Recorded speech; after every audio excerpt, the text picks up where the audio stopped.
السلام عليكم ورحمة الله وبركاته. إن الحمد لله نعمده ونستعينه ونستغفره ونعوذ بالله من شرور أنفسنا ومن سيئات أعمالنا. من يهده الله فلا مضل له ومن يضلل فلا هادي له. أشهد أن لا إله إلا الله وحده لا شريك له وأشهد أن محمدا عبده ورسوله. எல்லா புகழும் புகழ்ச்சியும் விண்ணையும் மண்ணையும் படைத்து பரிபாலிக்கக்கூடிய சர்வ அதிகாரமும் படைத்த ஏகவல்ல இறைவனுக்கே உண்டாகட்டுமாக. அல்ஹம்துலில்லாஹ்.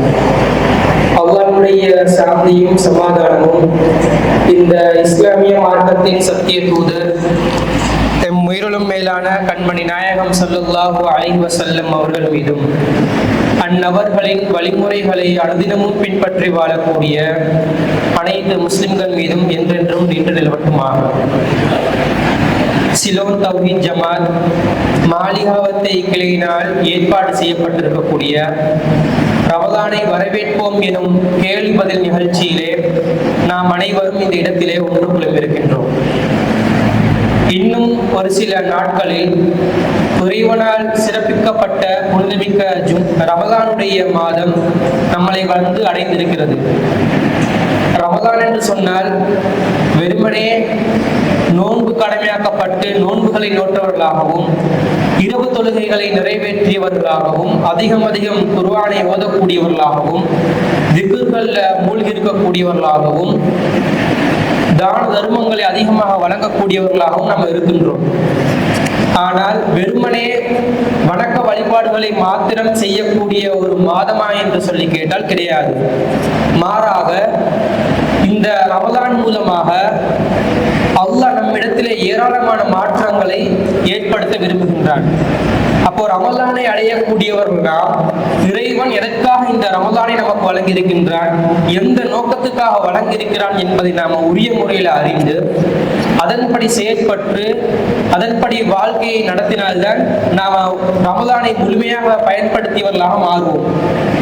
ஆனா இன்றைக்கு நாம இருக்கக்கூடிய சமுதாயத்தை நாம எடுத்து பார்த்தோம்னு சொன்னா, ரமலான் மாதம் வந்துருச்சுன்னு சொன்னா சமுதாயத்துல மார்க்கம் என்ற பெயரிலையும் இஸ்லாம் என்ற பெயரிலும் இஸ்லாத்துல இல்லாத பல மூட பழக்க வழக்கங்கள் விதத்தான பல காரியங்களை அரங்கேறக்கூடிய காட்சிகளை நம்ம பார்க்கின்றோம்.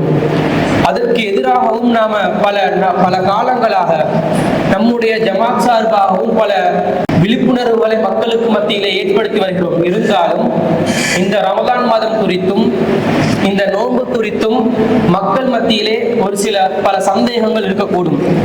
அந்த சந்தேகங்களை நிவர்த்தி செய்யும் வகையில தான் இந்த நிகழ்ச்சியை நாம என்ன செஞ்சிருக்கிறோம், ஏற்பாடு செய்திருக்கின்றோம். இந்த நிகழ்ச்சியில ரமலான் சம்பந்தமாகவும் நோன்புகள் சம்பந்தமாகவும் உங்களுக்கு இருக்கக்கூடிய கேள்விகளை கேட்டு அதற்குரிய தெளிவுகளை பெற்றுக்கொள்ளக்கூடிய இந்த நிகழ்ச்சி அமையும். இன்ஷா அல்லாஹ் இந்த நிகழ்ச்சி 2 பாகமாக நடைபெறும். ஆரம்பத்துல ரமலான் சம்பந்தமாக ஒரு அறிவுரை உங்களுக்கு வழங்கப்பட்டு அடுத்த பகுதியாக உங்களுக்கு ரமலான் சம்பந்தமாக இருக்கக்கூடிய கேள்விகளை கேட்டு அதனுடைய தெளிவுகள் நாம் பெற்றுக்கொள்ளலாம். இன்ஷா அல்லாஹ் இங்கே வருகை தந்திருக்கக்கூடிய அனைவருக்கும் சிலோன் தௌஹீத் ஜமாத் மாலிகாவத்தை கிளை சார்பாக வரவேற்பதோடு இந்த நிகழ்ச்சி நிரலை பொறுப்பேற்று நடத்தி செல்வதற்காக நம்முடைய சிலோன் தௌஹீத் ஜமாத்தின் பொதுச் செயலாளர் சகோதரர் அப்துல் ராசிக் அவர்களை இந்த இடத்திற்கு அழைக்கின்றேன். அஸ்ஸலாமு அலைக்கும் வரஹ்மத்துல்லாஹி வபரகாத்துஹு. இன்னல் ஹம்துலில்லாஹ் நஹ்மதுஹு வ நஸ்தஈனுஹு வ நஸ்தக்ஃபிருஹு வ நஊது பில்லாஹி மின் ஷுரூரி அன்ஃபுஸினா வ மின் ஸய்யிஆத்தி அமாலினா. من يهده الله فلا مضل له ومن يضلل فلا هادي له واشهد ان لا اله الا الله وحده لا شريك له واشهد ان محمدا عبده ورسوله اما بعد. அகிலத்தை படைத்து பரிபாலிக்கக்கூடிய எல்லாம் வல்ல அல்லாஹ்வுக்கே புகழ் அனைத்தும். அல்லாஹ்வின் சத்திய தூதர் எம் உயிரிலும் மேலான கண்மணி நாயகம் ஸல்லல்லாஹு அலைஹி வஸல்லம் அவர்கள் மீதும் அன்னவர்களை பின்பற்றி வாழக்கூடிய அனைத்து முஸ்லிம்கள் மீதும் எல்லாம் வல்ல அல்லாஹ்வின் கருணையும் சாந்தியும் என்னென்னும் நிலவட்டுமாக. அன்பிற்குரிய அல்லாஹ்வின் நல்லடியார்களே, சிலோன் தௌஹீத் ஜமாத்தின் மாலிகாவத்தை கிளை சார்பாக புனிதமிக்க ரமலானை வரவேற்கும் முகமாக ஏற்பாடு செய்யப்பட்டிருக்கக்கூடிய இந்த விசேட கேள்வி பதில் நிகழ்ச்சியிலே நாம் அனைவரும் அமர்ந்திருக்கிறோம். கேள்வி பதிலுக்கு செல்வதற்கு முன்பதாக ரமலான் சம்பந்தப்பட்ட நாம் அறிய வேண்டிய சில செய்திகளை உங்களுக்கு தெளிவுபடுத்தலாம் என ஆசைப்படுகிறேன். உங்கள் அனைவருக்கும் தெரியும், அல்லாஹ் ரப்புல் ஆலமீன் மனிதர்களுக்கு பலவிதமான வணக்கங்களை கடமையாக்கி இருக்கிறார். அதிலும் குறிப்பாக முக்கியமான 5 கடமைகளில் ரமலான் மாதத்திலே நாங்கள் நோன்பு நோக்க வேண்டும் என்றும் அல்லாஹ் கடமையாக்கி வைத்திருக்கிறார். இந்த கடமையை பற்றி இறைவன் குறிப்பிடுகின்ற நேரத்திலே திருக்குர்ஆன்ல 2வது அத்தியாயத்தில் 184வது வசனத்துல அல்லாஹ் சொல்கிறான், வஅன் தஸூமு கைருல் லகும், நீங்கள் நோன்பு நோற்றால் அது உங்களுக்கு சிறந்தது, இன் குன்தும் தஅலமூன், நீங்கள் அறியக்கூடியவர்களாக இருந்தால் என்று அல்லாஹ் சொல்கிறார். அதாவது 4-5 விஷயங்கள், பல செய்திகளை உங்களுக்கு தெரிகிற ஒரு நிலையில நீங்க இருந்தீங்க என்று சொன்னா, உலக விவகாரங்களையும் அறியக்கூடிய நிலையில நீங்க இருந்தீங்க என்று சொன்னா, அல்லது ஆன்மீக ரீதியான நன்மைகளை அறியக்கூடிய விதத்தில் நீங்கள் இருப்பீர்கள் என்று சொன்னா, ரமலான் மாதத்துல நோன்பு நோட்பதுதான் சிறந்தது என்பதை அறிந்து கொள்ளுங்கள் என்று அல்லாஹ் சொல்றான். அப்ப நாங்கள் நோன்புல ஏதோ ஒரு சிறப்பு அடையவிருக்கிறோம். அந்த சிறப்பு என்னவென்பதை அல்லாஹ் தஆலா பல விதங்கள்ல பல இடங்கள்ல திருக்குர்ஆனிலும் நபிகள் நாயகம் ஸல்லல்லாஹு அலைஹி வஸல்லம் அவர்களூடாகவும் நமக்கு சொல்லி தருகிறார். அந்த செய்திகளையும் தாண்டி இந்த ரமலானுக்குள்ளே இருக்கக்கூடிய பௌதீக ரீதியான, உலக ரீதியான, உடல் ரீதியான, உள ரீதியான சில நன்மைகள் இருப்பதையும் நாங்கள் தற்போதைய நவீன காலத்தில் கண்டறிந்து கொள்கிறோம். என்ன நன்மைகள் என்று சொன்னால், ரமலான் என்பது வெறுமனே பசித்திருப்பது, தாகித்திருப்பது என்பது மாத்திரம் அனைவரும் விளங்கிக் கொள்ளக்கூடிய ஒரு நிலையில் அல்லாஹ் தஆலா அது உங்களுக்கு சிறந்தது என்றான். சிறந்தது என்று சொன்னா கண்டிப்பா அதுல எங்களுக்கு நன்மைகள் இருக்கும். அந்த நன்மைகளை நாங்க அறிந்து ஆராய்ந்து தேடி கண்டுபிடித்தோம் என்று சொன்னா அதை புரிந்து கொள்ளலாம் என்று அல்லாஹ் இந்த வசனத்தின் ஊடாக நமக்கு தெளிவுபடுத்துறார். இன் குன்தும் தஅலமூன் என்றான் அல்லாஹ், நீங்கள் அறிவீர்கள் என்றால் இதுல நன்மை இருக்குது. அப்ப நாங்க தேடி ஆராய்ச்சி செய்ய கடமைப்பட்டிருக்கிறோம். ஆனா துரதிர்ஷ்டவசமாக முஸ்லிம் சமூகத்தில் உள்ளவங்க இதுல உள்ள நன்மைகள், இதுல உள்ள சிறப்பம்சங்கள் என்ற பெயர்ல எதுவும் அறிவியல் ரீதியாக ஆராய்ச்சி செய்யதாக நமக்கு தெரியல. என்ன சொல்லுவாங்க, நோம்பு பிடிச்சா ஏழையிட பசியை நாங்க உணர்ந்து கொள்ளலாம் என்றுவாங்க. இதுதான் நமக்கு தெரிஞ்ச அறிவியலாட்டம் நினைக்கிறாங்க. ஏழையிட பசி பட்டினி நமக்கு விளங்கும் அப்படி என்ற மாதிரி சொல்றாங்க. அது கண்டிப்பாக காரணமாக இருக்காது. ஏனென்று சொன்னா அல்லாஹ் ஏழைக்கு நோம்ப கடமையாக்கி, அப்ப அந்த ஏழை யாரிட பசியை உணர போறான்? ஏற்கனவே அவன் உணர்ந்துதான் இருக்கிறான். இது ஒரு நன்மையாக இருக்கக்கூடிய ஒரு விஷயம் இல்லை, நோம்பின் நோக்கத்தை வெளிப்படுத்தக்கூடியதாகவும் இல்லை. அல்லது யாரு நோன்பாளிகளாக இருக்கிறார்களோ அவர்கள் உடல் ஆரோக்கியத்திற்காக வேண்டி நோன்பு பிடிக்கணும் என்பதை ஒரு பரவலான கருத்தாக எங்க சமூகத்துல சொல்றாங்க. இந்த கருத்தை பொதுவாகத்தான் சொல்றாங்களே தவிர உள்ளுக்குள்ள ஆராய்ந்து அவர்கள் சொல்லவில்லை. ஆனா அல்லாஹ்வுடைய மிகப்பெரிய அற்புதம் என்னன்னு சொன்னா, இன்று நவீன கால மருத்துவர்கள் இந்த நோன்பு சம்பந்தமாக பலவிதமான கருத்துக்களை தெரிவிக்கிறார்கள். யார் ஒருவர் தொடர்ச்சியாக நோன்பு நோட்டு இருப்பார்களோ குறிப்பிட்ட சில மணித்தியாலங்கள், அவருடைய உடல் உறுப்புகள் அனைத்தும் சீராக இயங்கும் என்பதை இன்று அறிவியல்ல கண்டுபிடிக்கிறாங்க. ஏன்னா நீங்க கூட புரிஞ்சிருப்பீங்க, அறிஞ்சிருப்பீங்க, நடைமுறையில ஒரு மருத்துவ பரிசோதனைக்காக வேண்டி எங்களை வர சொன்னா, இரத்த பரிசோதனையோ அல்லது சுகர், டயபெட்டிக்ஸ் இருக்கிறதா, கொலஸ்ட்ரால் இருக்குதா என்பன போன்ற பரிசோதனைகளுக்கு, மருத்துவ பரிசோதனைகளுக்காக வேண்டி எங்களை வர சொன்னா என்ன சொல்லுவான் 12 மணித்தியாலங்களுக்கு நீங்க நோம்பு பிடிச்சிட்டு வாங்கன்னுவான். எதனால அதை சொல்றாங்க தெரியுமா? உடம்புல சீரான இயக்கம் எப்படி என்றது அப்பதான் விலங்கு. குறிப்பிட்ட மணித்தியாலங்களுக்கு உணவு உண்ணாமல், அதே போன்று குடிபானங்களை பருகாமல், உடம்பு ஓய்வு பெறுகின்ற நேரத்தில் நம்முடைய உடலில் இருக்கக்கூடிய உணவுகளை ஜீரணம் செய்யக்கூடிய மொத்த அந்த சிஸ்டமும், டைஜஸ்டிங் சிஸ்டமும் ஓய்வடைந்து இருக்கக்கூடிய நேரத்துல உடம்புடைய சரியான ஆரோக்கிய நிலையை கண்டறியலாம். அதான் சொல்றாங்க, பசிச்சு இருந்து வாங்க, தாகித்து இருந்து வாங்கன்றாங்க. நம்முடைய உடல் நிலையை சரியா இனம் காணுவதற்காக. அப்ப இதுல இருந்து நாம என்ன விளங்கிக் கொள்றோம்?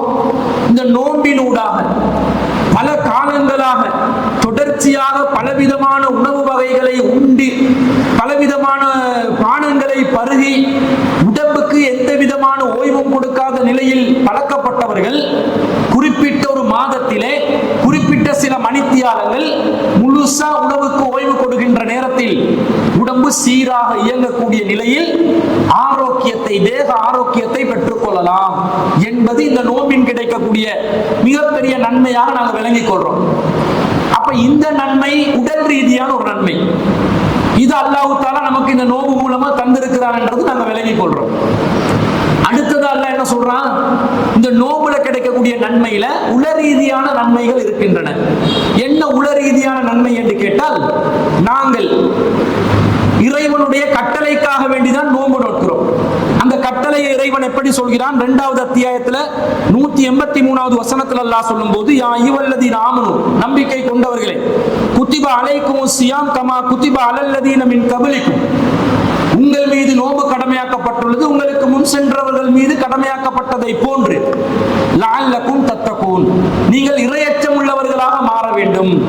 ஐயாமும் மஅதூதாத், அதற்காக வேண்டி சில நாட்கள் நீங்கள் குறிப்பிட்ட நாட்களில் நோன்பு நோக்கணும் என்றாங்க. அப்ப இறையச்சம் உண்டாகுவதற்காக நோன்பு. இது உள ரீதியான ஒரு பரிசுத்தத்தை நமக்கு அல்லாஹ் ஏற்படுத்துறான். என்ன இறையச்சம், எப்படி அது ஏற்பட போகிறது? ஒரு மனிதன் மனிதனாக வாழ்வதற்குரிய அனைத்து விதமான கட்டளைகளையும் அல்லாஹ் திருக்குர்ஆன்ல நமக்கு வழங்கி இருக்கிறான். அந்த திருக்குர்ஆனுடைய கட்டளைகளுக்கு ஏற்றாற்போல் நபிகள் நாயகம் ஸல்லல்லாஹு அலைஹி வஸல்லம் அவர்கள் வாழ்ந்து வஃபாத்தாகி இருக்கிறார்கள். அப்போ ஒரு மனிதன் சிறந்தவனாக வாழ்வதற்கு, ஒரு மனிதன் நல்லவனாக வாழ்வதற்கு எது மனிதன் செய்ய வேண்டும், எதை ஒரு மனிதன் செய்யக்கூடாது என்பதுதான் இறைவனுடைய வேதத்தின் கட்டளைகளாக, வழிகாட்டுதல்களாக இருக்கின்றன. அவற்றை கடைபிடிப்பதுதான் ஒரு மனிதனுடைய வாழ்க்கையை சீராக்கும், அவனுடைய உள்ளத்தை பக்குவப்படுத்தும், அவனுடைய மனசை ஆறுதல் படுத்தும். அடுத்தவனுக்கு தொந்தரவு இல்லாம, அடுத்தவனுக்கு சிரமம் இல்லாம, அடுத்தவனுக்கு முசீபத்தை காக்காம, எந்த இடையூறும் பண்ணாம, அடுத்தவன் பொருளாதாரத்தை சூறையாடாம, அடுத்தவனுடைய மானத்தை வாங்காம, அடுத்தவனுடைய வாழ்க்கைக்கு இடையூறாக இருக்காம ஒரு வாழ்க்கையை நாம் வாழும் பொழுது, பிறருக்கு தொல்லை இல்லாத, இன்னும் சொல்ல போனால் ஒரு படி தாண்டி பிறருக்கு நலம் நாடி வாழக்கூடிய ஒரு வாழ்க்கையை நாம் வாழுகின்ற நேரத்தில் நம்முடைய உள்ளத்துக்கு ஒரு ஆறுதல், ஒரு நிம்மதி, ஒரு சந்தோஷம் ஏற்படுகிறது இல்லையா? என்னதான் குற்றங்கள் செய்யக்கூடியவர்கள், கொலையாளிகள் என்று சர்வசாதாரணமாக கொலைகள் பெருகி கொண்டிருப்பதை பார்க்கிறோம். நீதிமன்ற வளாகத்துக்குள்ளே புகுந்து சர்வசாதாரணமா கொலை செஞ்சுட்டு போறான். பாதாள கோஷ்டி மீண்டும் என்ன செய்து தலையை தூக்குது. அப்ப இந்த நேரத்துல மனிதர்களுக்கு ஒரு அச்சமான நிலை ஏற்படுதா இல்லையா? மனசுக்கு ஒரு நிம்மதி இல்லாத ஒரு நிலை ஏற்படுதா இல்லையா? அடுத்தவன் நம்முடைய உயிரை வாங்குற நிலையில இருக்கிறான், நம்முடைய உயிருக்கு பாதுகாப்பு இல்லை, நம்முடைய பொருளாதாரத்துக்கு பாதுகாப்பு இல்லை, நம்முடைய பிள்ளைகளுக்கு பாதுகாப்பு இல்லை என்று நாம் கருதுகின்ற நேரத்தில் நம்முடைய உள்ளம் நிம்மதி அடையாது, சந்தோஷமா இருக்காது. அப்ப அந்த யாரெல்லாம் குற்றம் செய்கிறார்களோ அவர்களுடைய பார்வையில் எடுத்து பார்த்தாலும் மன சந்தோஷத்தோட அதை செய்ய மாட்டான். ஏதோ குறிப்பிட்ட குறுகிய லாபங்களை அடைந்து கொள்வதற்காக வேண்டி, ஒரு சில பைசாக்களுக்காக வேண்டி, காசு பணத்துக்காக வேண்டி செய்கிறார்களே தவிர அவர்களுடைய உள்ளங்கள் குறுகுறுக்கத்தான் செய்யும். குற்றவியல் விசாரணை பிரிவுகள்ல ஒரு குற்றவாளியை, சந்தேக நபரை விசாரணை செய்கின்ற நேரத்தில் அவனுடைய பிளட் பிரஷர் எப்படி இருக்குதுன்னு பார்ப்பான். சாதாரணமான நிலையில பதில் சொல்கிறார்களா, ஒரு பதட்டத்தோடு பதில் சொல்கிறார்களா என்று பார்ப்பார்கள். அதுல இருந்துதான் பொய் சொல்றாங்களா உண்மையை சொல்றாங்களான்னு கண்டறிவாங்க. இந்த பொய் சொல்லும் பொழுது ரொம்ப பதட்டம் ஏற்படும். உள்ளம் குறுகுறுத்த நிலையில் பதில்கள் வருகின்ற நேரத்தில் உள்ளத்தில் ஒரு பதட்டம் ஏற்படும். இதன் மூலமாக அந்த குற்றவாளிகளை இனம் காணக்கூடிய நவீன கருவிகள் எல்லாம் இன்னைக்கு கண்டுபிடிச்சு வச்சு பாதுகாப்பு துறை ஒரு விதமான முன்னேற்றத்தை நோக்கி சென்று கொண்டிருக்கிறார்கள். இதுல இருந்து என்ன விளங்குது? குற்றவாளிகளாக இருக்கக்கூடியவர்களுடைய உள்ளமும் குறுகுறுக்குது. கொஞ்ச நாள் அதுக்கு பழகிடுவான், அது வேற விஷயம். 1-2 செய்யும் போது ஒரு மாதிரியா இருக்கும், 4-5 ஆகும்போது அது எக்ஸ்பீரியன்ஸ், ஒர்க்கிங் எக்ஸ்பீரியன்ஸ் அவன் கரிக்குலம் வீட்டால போட்டுக்கொள்வான். பாதாள கோஷ்டில எக்ஸ்பீரியன்ஸா மாறிடும். அப்ப இதெல்லாம் என்ன காட்டுது? உள்ளம் நிம்மதி அடையதில்லை, பக்குவம் அடையதில்லை. அல்லாஹ் சொல்றான், நோம்ப பிடி, உங்க உள்ளத்துக்கு உள்ளத்துக்கு நிம்மதி கிடைக்கும், உன்னோட உள்ளம் பக்குவம் அடையும். அதுதான் இறையச்சம். நீ ஹலாலை பேணி வாழ்வாய், ஹராத்தை விட்டு விலகி வாழ்வாய். எப்படி? நோன்பு காலத்துல இறைவன் பார்த்து கொண்டிருக்கிறான் என்ற ஒரே காரணத்துக்காக வேண்டி நீ எப்படி உன்னுடைய ஹலாலான உணவை உனக்கு தடுத்து கொண்டாயோ, ஹராமான உணவை உனக்கு இன்னும் தடுத்து கொண்டாயோ, அதே போன்று அது அல்லாத காலங்களில், நோன்பு அல்லாத காலங்களையும் உன்னுடைய இந்த பக்குவம், இந்த பேணுதல், கட்டளைகளுக்கு அடிபணியும் தன்மை உன்னுடைய உள்ளத்திலே ஏற்பட வேண்டும். அதான் லஅல்லக்கும் தத்தக்கூன் என்று அல்லாஹ் சொல்கிறார். அப்ப நாங்க ஒரு நிம்மதியான வாழ்க்கை, அடுத்தவனுக்கு தொந்தரவு இல்லாத, இடையூறு இல்லாத, அடுத்தவன் நிம்மதியை சீர்குலைக்காத, இறைவன் நமக்கு ஹலாலாக்கியது நன்மையான காரியங்கள் தானே, அதை மட்டுமே செஞ்சு இறைவன் எது தொல்லையாக பிற மனிதர்களுக்கு ஆபத்தா இருக்குமோ, தனக்கும் இது ஆபத்தா இருக்குமோ அதெல்லாம் தடை செஞ்சிட்டானே, அந்த நஜீசுகள் அசுத்தங்கள் இருந்து நாங்கள் விலகியவர்களாக வாழக்கூடிய ஒரு அற்புதமான இன்பகரமான வாழ்க்கையை வாழலாம் என்பது இந்த நோம்பின் யதார்த்தத்தில் நமக்கு விளங்கக்கூடிய ஒரு உண்மையாக இருக்கிறது. இதை நபிகள் நாயகம் ஸல்லல்லாஹு அலைஹி வஸல்லம் அவர்களும் தெள்ளத் தெளிவான வார்த்தைகளில் நமக்கு தெளிவுபடுத்துகிறார்கள். சஹீஹுல் புகாரியில 1903வது செய்தியில பதிவு செய்யப்பட்டிருக்கிறது. மல்லம் யதஅ கௌல ஸூரி வல் அமல பிஹி ஃபலைஸ லில்லாஹி ஹாஜத்துன் ஃபீ அன் யதஅ தஆமஹு வ ஸராபஹு. யார் ஒருவன் வீணான பேச்சுக்களை விட்டு விலகவில்லையோ, வீணான காரியங்களை விட்டு விலகவில்லையோ, ஃபலைஸ லில்லாஹி ஹாஜத்துன் ஃபீ அன் யதஅ தஆமஹு வ ஸராபஹு, அல்லாஹ்க்கு எந்த தேவையும் இல்லை ஒருவன் தன்னுடைய உணவை விட்டும் தன்னுடைய குடிபானங்களை விட்டும் விலகி இருப்பதனால், தனக்கு தடுத்துக் கொள்வதனால் எந்த தேவையும் அல்லாஹ்க்கு இல்லைன்னு அல்லாஹ் சொல்றான். அப்ப நோன்புட நோக்கம் என்ன? நீ நோன்பு நோற்று இருந்தால் வீணான காரியத்தில் ஈடுபடக்கூடாது, வீணான செயற்பாடுகள் இருக்கக்கூடாது, வீணான பேச்சுக்கள் இருக்கக்கூடாது. இப்ப பக்குவப்படுத்துதா? நம்முடைய நாம பக்குவப்படுத்துதா? எப்ப நாவு பக்குவம் அடையும் என்றா உள்ளம் பக்குவம் அடைந்தால் தான். ஒரு சிலர் வள வள வள வளன்னு பேசிக்கொண்டே இருப்பாங்க. செட்ட பாக்ஸ்ன்னு சொல்லுவோம் நாங்க, காது கடி எண்டுவோம், ரத்தம் வருது எண்டுவோம். இந்த மாதிரி பேசுறவங்க அவங்களோட உள்ளத்துல ஒரு பக்குவம் இருக்காது. தேவைக்கு பேச சொன்னாங்க ரசூல் ஸல்லல்லாஹு அலைஹி வஸல்லம். மன் கான யுமினு பில்லாஹி வல் யௌமில் ஆகிர், யார் அல்லாஹ்வை மறுமை நாளையும் நம்புகிறார்களோ அவர்கள் நல்லதை பேசட்டும், அவில் யஸ்குத், அல்லது வாயை மூடி மௌனமாக இருக்கட்டும் என்றாங்க. ஏன் சொன்னாங்க? உள்ளம் பக்குவம் அடைஞ்சாதான் இந்த நாக்கும் பக்குவம் அடையும். வார்த்தைகளை நாங்கள் அளந்து பேசுவோம், தேவையானது மட்டும் பேசுவோம், அவசியமற்ற எதையும் பேச மாட்டோம். அப்ப நம்முடைய உள்ளத்தால் நாம் பக்குவம் அடைந்தவர்களாக மாறக்கூடிய ஒரு விஷயம் இந்த நோன்புல ஏற்படும். நோன்பு அதனுடைய விளைவை நமக்கு வெளிப்படுத்தி காட்ட வேண்டும். நோம்பை பிடிச்சு கொண்டு அம்மா ஆத்தாண்டு பேசிக்கொண்டிருந்தா அவன் நோம்புல என்ன பலன் இருக்குது? நோம்பு பிடிச்சு கொண்டு அடுத்தவன் புறம் பேசிக் கொண்டிருந்தா அவன் நோம்புல என்ன பலன் இருக்குது? நோம்பு பிடிச்சு கொண்டு அநியாயத்துக்கும் சூழ்ச்சிகளுக்கும் உடந்தையாக பேச்சுவார்த்தைகளை நடத்தக்கூடியவனாக இருந்தால், பெருமையான பேச்சுக்களை பேசக்கூடியவனாக இருந்தால், துரோகம் இழைக்கும் பேச்சுக்களை பேசக்கூடியவனாக இருந்தால் அவனுடைய நோன்பு அவனுக்கு என்ன பலனை தரும்? இந்த பலனை தராது. அமலபிகி, வீணான நடவடிக்கைகளில் இருந்து அவன் விலக வேண்டும். எப்படி பக்குவத்தை கொண்டு வருதுன்னு பாருங்க. மைண்ட் கட்டுப்பட்டாதாங்க எங்களோட கைகள் கட்டுப்பட்டு இருக்கும், கால்கள் கட்டுப்பட்டு இருக்கும். சில மனிதர்களை பார்க்கிறோம், ஒரு நிமிஷம் சைலண்டா இருக்க மாட்டானே, ஒரு நிமிஷம் ஒரு இடத்துல குந்தி இருக்கலாது. சில பேருக்கு பக்குவத்தை இனம் காணுவதற்காக நல்ல வழி என்ன தெரியுமா? ஒரு மணித்தியாலம் ஒரு சேர்ல அதே இடத்துல உட்கார்ந்துட்டு எழுப்ப சொல்லுங்க. ஒருத்தனுக்கு ஏழுமா ஏழா வேண்டுங்க, ஒன்னும் பண்ணக்கூடாது, சும்மா இருக்கணும். வேணுமெண்டா திக்ர் பண்ணிக்கும், அல்லாஹ் தஸ்பீஹ் பண்ணிக்கும், நல்ல காரியம் தானே. தஸ்பீஹ் பண்ணிக்கொண்டு ஒரு மணித்தியாலம் ஒரு சேர்ல இருக்கணும். ஏழா இதுக்கு நம்ம வார்த்தைகள் ஒரு புழுக்கடி எழுப்பி அப்படி இப்படி தடுமாறிக்கொண்டே இருப்பான். என்னையாவது கிண்டணும். ஏழாட்டி உமா கிட்ட போயிட்டு ஒரு பிளேண்டியை தாங்கிடுவான். வாய் நம்ம என்றது ஒரு பிளேண்டி கிடைக்காதான்னு கேட்பான். அல்லது நான் தங்கச்ச போயிட்டு நோண்டுவான். சின்ன புள்ள இருந்தா நோண்டி விட்டுட்டு அது அழுகிறத பார்த்து சிரிப்பான். இந்த குரங்கு வித்தைகள், இந்த குரங்கு வித்தைகள் காட்டுவது ஒரு மனிதனுடைய வாழ்க்கையில சகஜமா மாறி இருக்குதா இல்லையா? அதுவும் சிறு பிள்ளைகள் சில பேர் இருப்பாங்க, ரொம்ப அடாவடித்தனம் பண்ணுவாங்க. திடீரென்று பார்த்தா அல்மாரிக்கு மேல இருப்பான். எங்கடா ஏறினான்னு கேட்டா பால் போச்சு எடுத்துறேன்வான். பார்த்துட்டா கீழே பத்திரமா இறங்கிருக்கா, வாடா வாப்பா தூக்கி வைக்கிறேன்னு சொன்னா இல்லவாப்பா நான் இன்னொரு கூரைக்கு மேல ஏற இருக்குதுன்னுவான். கட்டுப்படுத்த இயலாம இருக்குது. அது சின்ன வயசு, தொட்டில் பழக்கம் சுடுகாடு வரை என்பாங்க. சின்ன வயசுல இருந்து வந்த பழக்கங்கள் எந்த பக்குவத்தையும் உண்டு பண்ணாம செயல்கள் இப்படி இருந்தா எனக்கு சும்மா இருக்க தோணாது. 14 மணித்தியாகல உண்ணாமல் பருகாமல் இருக்க சொன்ன உடனே என்ன சரி பண்ணுவாங்க? அதனால தானே பாருங்க, நம்ம ஆக்கள் நோம்பு டைம்ல லூடோ விளையாடுவாங்க. பகல் நேரத்தில் பல்லாங்குழி எடுத்து விளையாடுறது. டைம் பாஸ் ஆகணும், சும்மா இருக்க இயலாது. செயல்படுறதுக்கு அமலுக்கு நிறைய இருக்குது. ரசூலுல்லாஹ் வீணான அமலை தான் விட்டு விலக சொல்றாங்க. வீணான அமல்களை விட்டு விலகுங்கள், நல்ல அமல்கள் செய்வதற்கு வாய்ப்பு இருக்குது. நம்மளோட நோக்கம் என்னவெல்லாம் எதுக்கு போவோம்? வீணான அமலுக்கு தான். பல்லாங்குழி விளையாடுவோம் வாங்க, பிங்கோவா பின்டோவா விளையாடுவோம் வாங்க. ஒருத்தர் கொண்டு இல்லாட்டி ராவு நேரத்துல நோம்பு காலத்துல நைட்ல நடு ரோட்ல ஃபுட்பால் விளையாடுவோம் வாங்க. சோப் என்ற ஒரு விளையாட்டு இருக்குது, தெரியுமோ தெரியல உங்களுக்கு? ஒரு சோப் ஒரு பாக்ஸ் ஒன்றை வரைஞ்சி அதுல ஒருத்தர் ஓடி வந்து ஒருத்தருக்கு தட்டி விட்டு அவுட்டு. இதை விளையாடுவான். நைட் ஜாமத்துல கத்தி தொலைச்சு கொண்டு விளையாடுவான். இவங்க எல்லாம் பக்குவம் அடைந்தவர்களா? செயலில் பக்குவம் அடைந்தவர்களா? நோம்பு பசித்து இருக்கிறான், தாகித்து இருக்கிறான், எந்த பக்குவமும் அவனிடம் வரவில்லை. அல்லாஹ் சொல்றான்,